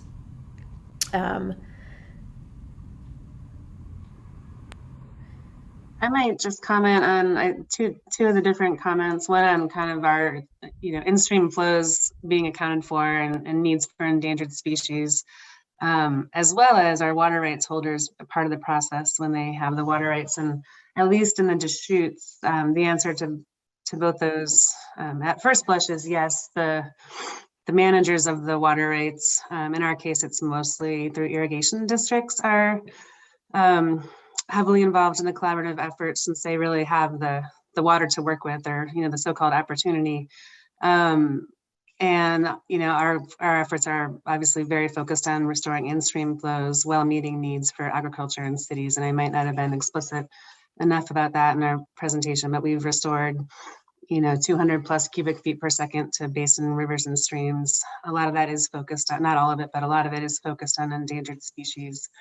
Is it enough? Is it fast enough? Are questions we can debate, but within the collaborative framework, this is what we've been able to achieve. And that is by working explicitly with the water rights holders on projects and programs that they can support.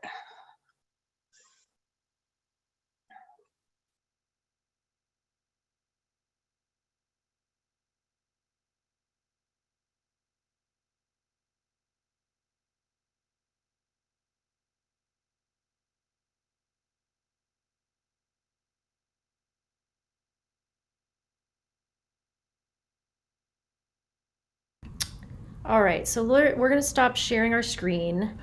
And if y'all want to bring yourselves back on video for the last little bit here, that would be great. So this was, we're using this as an opportunity just to give a couple different ways for people to plug into this conversation. Some of you will be bringing kind of experience on the ground in regional planning. Others of you are going to bring different kinds of experiences and expertise to this conversation, and we want to just make sure that there's an opportunity for us to kind of have a continuous loop of like, what are we learning, what's kind of emerging out of these conversations. So my suggestion is we'll probably do something similar with our next round of presentations. And we are continuing to collect, so please do share with us if you have any particular examples that you feel this group could learn something from. We welcome those. And actually, Jenna, I hate to put you on the spot, but if you don't mind pulling up, while I'm talking at everyone, pulling up the resources or the project example. So we've been kind of keeping a pool of that. We leaned on the volunteer group that signed up to be kind of a coordinating committee to help us sort through the questions, and our suggestion is that we'll work with the coordinating committee again to sift through the two Jamboards and help just sort of categorize these themes, and then figure out a way for us to kind of set up the next round of conversations for you all based on what's emerging as really important to this group. And so here's just a view of the different examples that have been offered up or suggested to us. We're kind of starting to categorize them into other states, kind of very hyper local, state driven versus community driven. So we're looking at sort of categorizing these. But if you have any additional suggestions, you have access to this, just send them over to us and we'll add them into the mix and try to make sure that we're able to provide some some good learning opportunities going forward. So thanks, Jenna, for that. So our volunteers so far have been, and let me just make sure I've got everybody here: Oriana, Holly, Kimberly, April. Who else has been on our group? I'm looking around. Kaylin is on. Kaylin. Anyone else? Commissioner Magruder. Yes, and Margaret. And so they've been tasked to not do decision making, and they've been tasked to not drive the process, but they have been willing to kind of work with us, the facilitation team, to say, okay, what's a way that we can kind of set this next conversation up so it's both productive, but also is meeting the needs of the work group. So at this, we've got about 10-15 minutes left. I just want to get some feedback from. And Tom, I want to pause too and just say, if there are any critical updates that the agency wanted to share that are real timely, I'll make some space for that. So let me just pause for a second and see if we need to, do you want us to save about 5 minutes for you to do some updates? If it works for folks. If not, I think we can catch up with everyone next time. Okay. All right, so just feedback about going forward, taking the next step. I also want to just kind of tee up that there has been a general interest in finding a way to meet in person.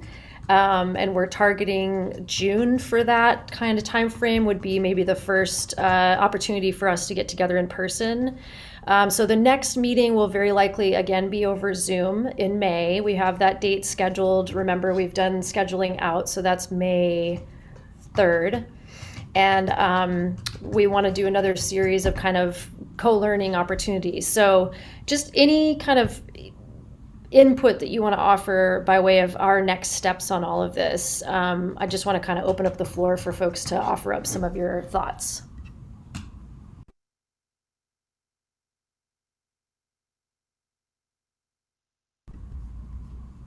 Bob, sorry. That's great. I know that a lot of us are interested in meeting in person. If there is still the possibility of having a virtual opportunity to participate, that would also be my preference. As you know, I'll be in the field a little bit more as we finally get a fishing season underway. So some of these meetings I may be joining via fishing vessel. So that would be appreciated if it's possible. Okay, thanks, Bob. Mary Ann? Two thoughts. One, just in an interest of a little more balance on the planning committee, I would be willing or happy if Jeff Stone wants to, for kind of another water right holder perspective on there, to join April. And then secondly, circling back to the last meeting, I had thought that we, and it was in the notes that we had identified additional agencies for presentations. Wanted to check if that was planning to happen as well, or if that was just relegated to notes and lives there now. Sorry, I missed the question, Mary Ann. I was reading a chat. Can you repeat that? Yeah, we had identified last time some additional agencies to present, and I think I had been under the impression that they would be now, but I guess wanted to flag for potentially the next meeting. And then I'm happy to continue to do more co-learning. I just wondering at what point we're going to get down to at least starting to flesh out a framework so we're not picking that up after 3 months of meetings, in terms of like for us to be thinking about for a conversation about just what legislation or an final work product would actually look like. Because for me, again, without knowing what goal we're driving toward, it's hard for me to contextualize the presentations I'm hearing.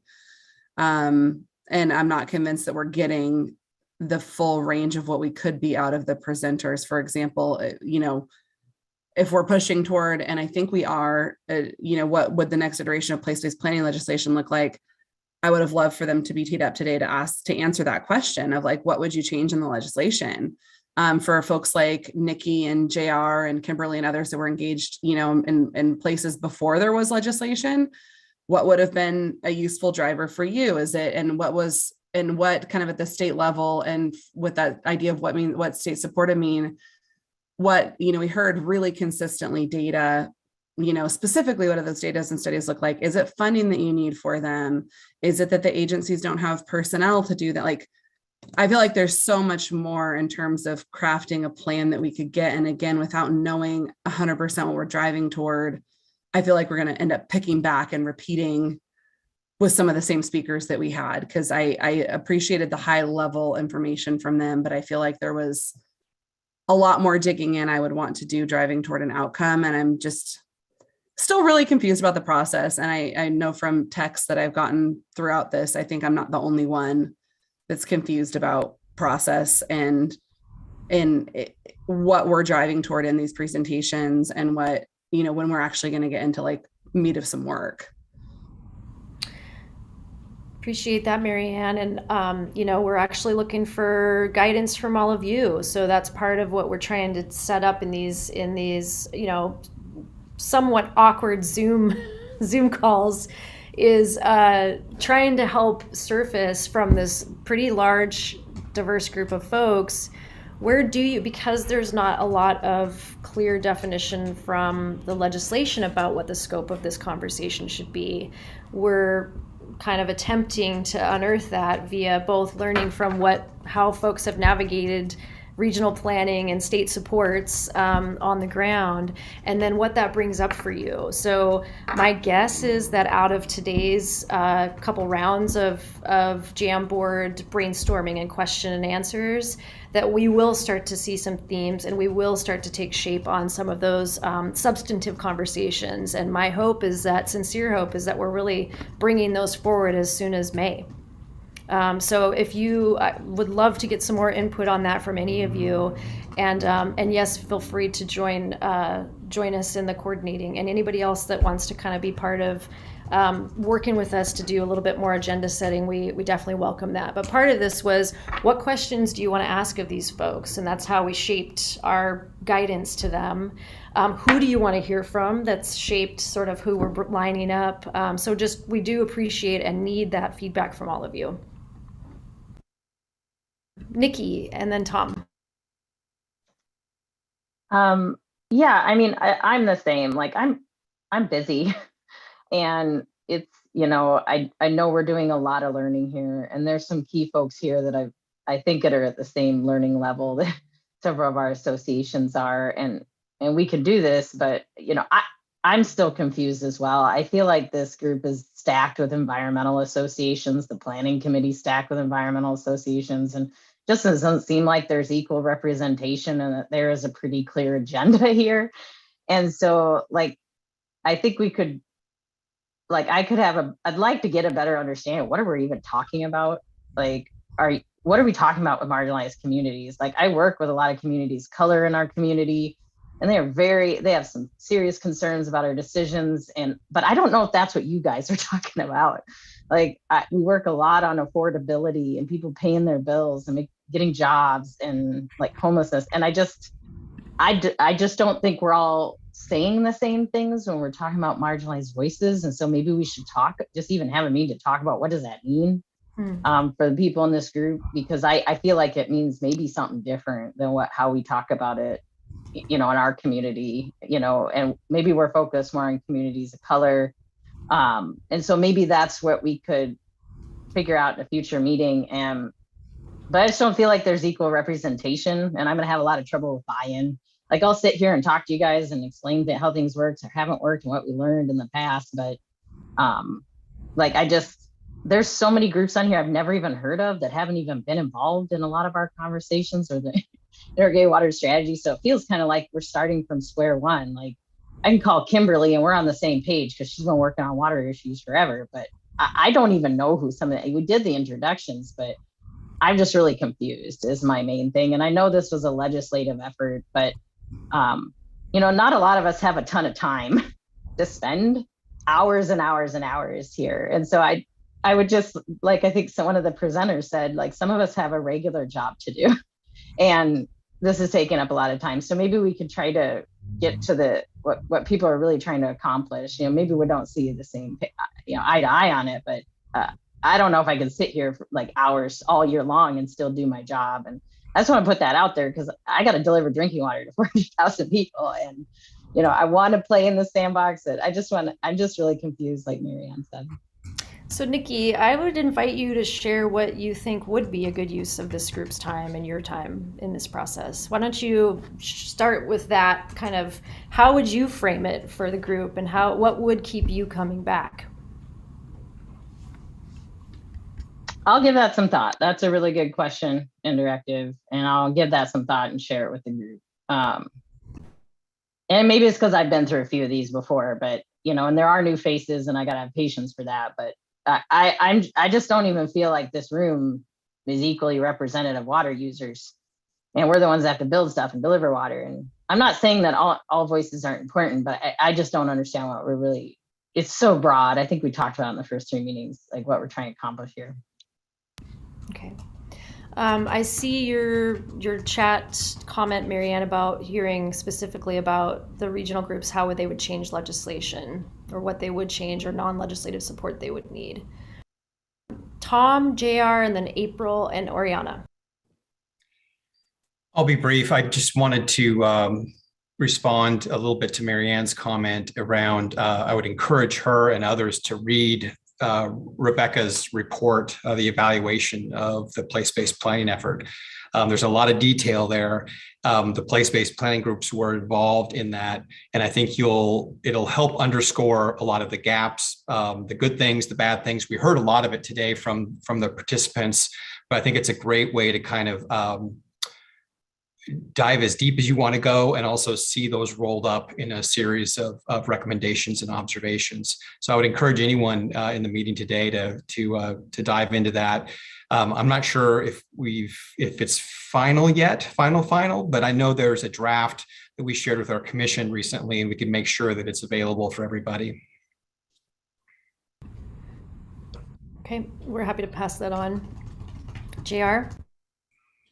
Yeah, I kind of want to echo a little bit and agree with Nikki. It's kind of like anything. I see myself as an educator in this process, not an initiator. We're going to move forward as a basin and continue to push our plan, because that's what we committed to under Crust, and that's what we're taking the next steps on. And I'm happy to educate on what we see as lacking and what we need, but that's something that I understand is kind of, not what the purpose of this group is about. So I'm trying to figure out what the purpose of this group is, on how you would use what we educate you on some of the work that we put in, because I'm in the same boat. 4 hours plus all the prep time to get a presentation together for 15 minutes and then not really get to the crux of, what we need to accomplish in our basin is tough. And I think it leaves the discussion half full, if that is. And I don't know, again, what the true charge of this group is. And again, it was legislated. It wasn't something that was asked for by a basin or by a group of stakeholders. And so that's what makes it tougher, is that we're all trying to piece out, in a very, very quick, non-publicly involved session, what everybody's intent was on what this report might be. But to get a little bit, into substance on what Nikki has talked about, I'd really like to better understand how many basins really can answer. There's 3 questions that we always look at. One, do you have a good sense as a basin or as a region of your players, your water users, your background water data, to be able to say, what our problems are, what our potential future problems are, and how we need to come together to talk about it. And I don't even think we've answered that question as a state yet, on which of those basins really are in that dire position where they don't understand enough to be able to have the discussion. And I think what I would like to focus on, if we have more time, is to really highlight some of those areas that do not have that level, because some of us are going to go forward and we're going to continue moving forward on what we started a long time ago before we were even there. Whereas there's basins that may need that prioritized level that maybe is what we need to focus on for at least planning or the discussion. And so I'm just trying to get to a point where maybe we get a substantive use out of this group, because in some of these areas, I think we're kind of already there, so. So I'll leave it at that. what I'm reading between what you just said to say you'd also like to hear from those who haven't had kind of fully haven't gone through kind of a maturation that some of these regional planning efforts that we've heard from so far, and hear from different perspectives on, you know, how they would see a need for state support, or how they would see defining for themselves or having definition around what regional planning is and what's needed in that. So I'm going to quickly move on to the next 3 comments, and then we're going to have to wrap, and we'll follow up with some process suggestions after today. So April, then Oriana, and Marianne. Okay, so can you guys hear me okay? Maybe. Yeah. Actually not. Okay. So I just in reflecting on the comments that I've heard so far, and some of my own thinking, and recognizing that we're towards the end of time today, I'm committed to being part of this process. I knew that when I signed up, having did many other processes that are similar, that this wasn't exactly going to be a walk in the park or something that I'd be like, yay, this was the best 4 hours I've ever spent. We could work on that though, and maybe we'll get there. But I do think that while the charge is nebulous, we didn't have control over it, I'm looking at this as an opportunity. And I hope that those of us that are on this group will continue to participate. And whether or not the group as a whole is able to agree upon something that results in possible positive change, I am hopeful, and that is one of the reasons I'm committed to being here, that there's at least a subset of us that will be able to coalesce around some ideas that may develop into something further. And so I look forward to further conversations both on the group, and then again encourage folks individually that we can learn from one another and share ideas and build upon these conversations. Thank you. Okay, Oriana?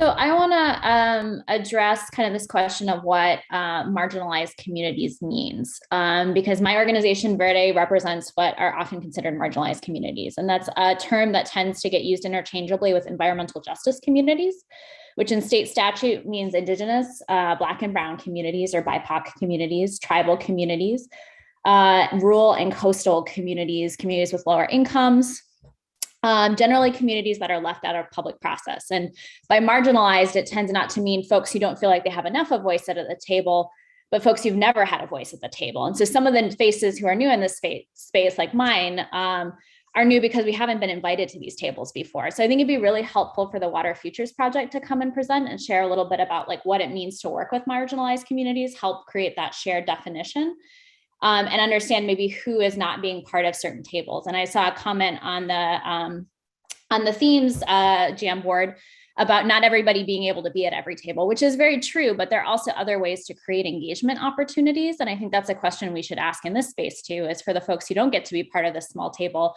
how do we go and seek broader feedback? And how do we seek feedback from maybe some of the other folks who are engaged in the place-based planning processes? Especially I'm hearing folks on the water rights side of things, or the water user side of things, feeling like they're not well represented. How do we seek out those perspectives and make sure that it's not just a narrow group who's interpreting all of this information and feeding it back out? And then just as a final comment, I didn't find it super useful to spend all of the time in the jam board today. I feel like for folks who don't know each other, like a good way to get to know people is to identify them with comments and have a sense of, okay, this person is this perspective. But when it's all laid out, it's a great way for everybody to get a voice in, but it's hard to understand where different folks are coming from and to build relationship and to understand some of the nuances between different voices at the table.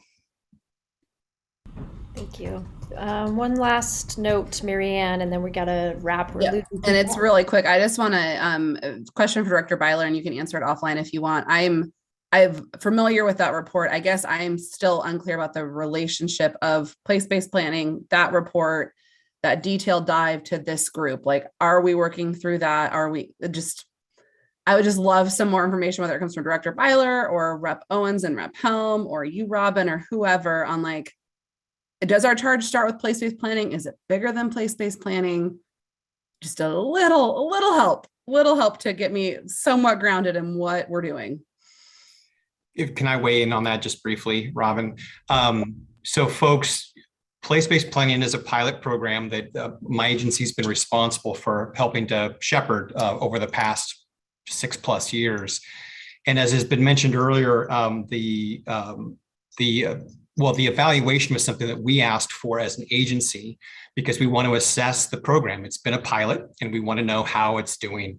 The reason we were interested in that is because regardless of this work group, we want to evaluate how we're going to move forward as an agency. If we're going to continue to do place-based planning, we need to put forward a legislative concept in order to be able to do that, because the authority sunsets under the law currently in July of 2023.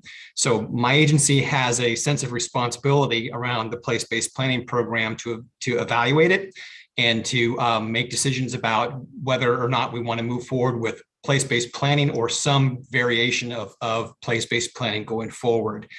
We are going to be submitting a placeholder legislative concept pursuant to the state timelines that we have to submit that by April 15th. So FYI, we'll be doing that. But it very well may be that this group will take on some of that conversation too. So there may be a couple of different tracks here that will appear to be similar at this point. But from my standpoint, my agency needs to preserve its options around the legislative concept associated with place-based planning. So I want you all to be aware that that is out there. It's a placeholder. We've not put any definition around that.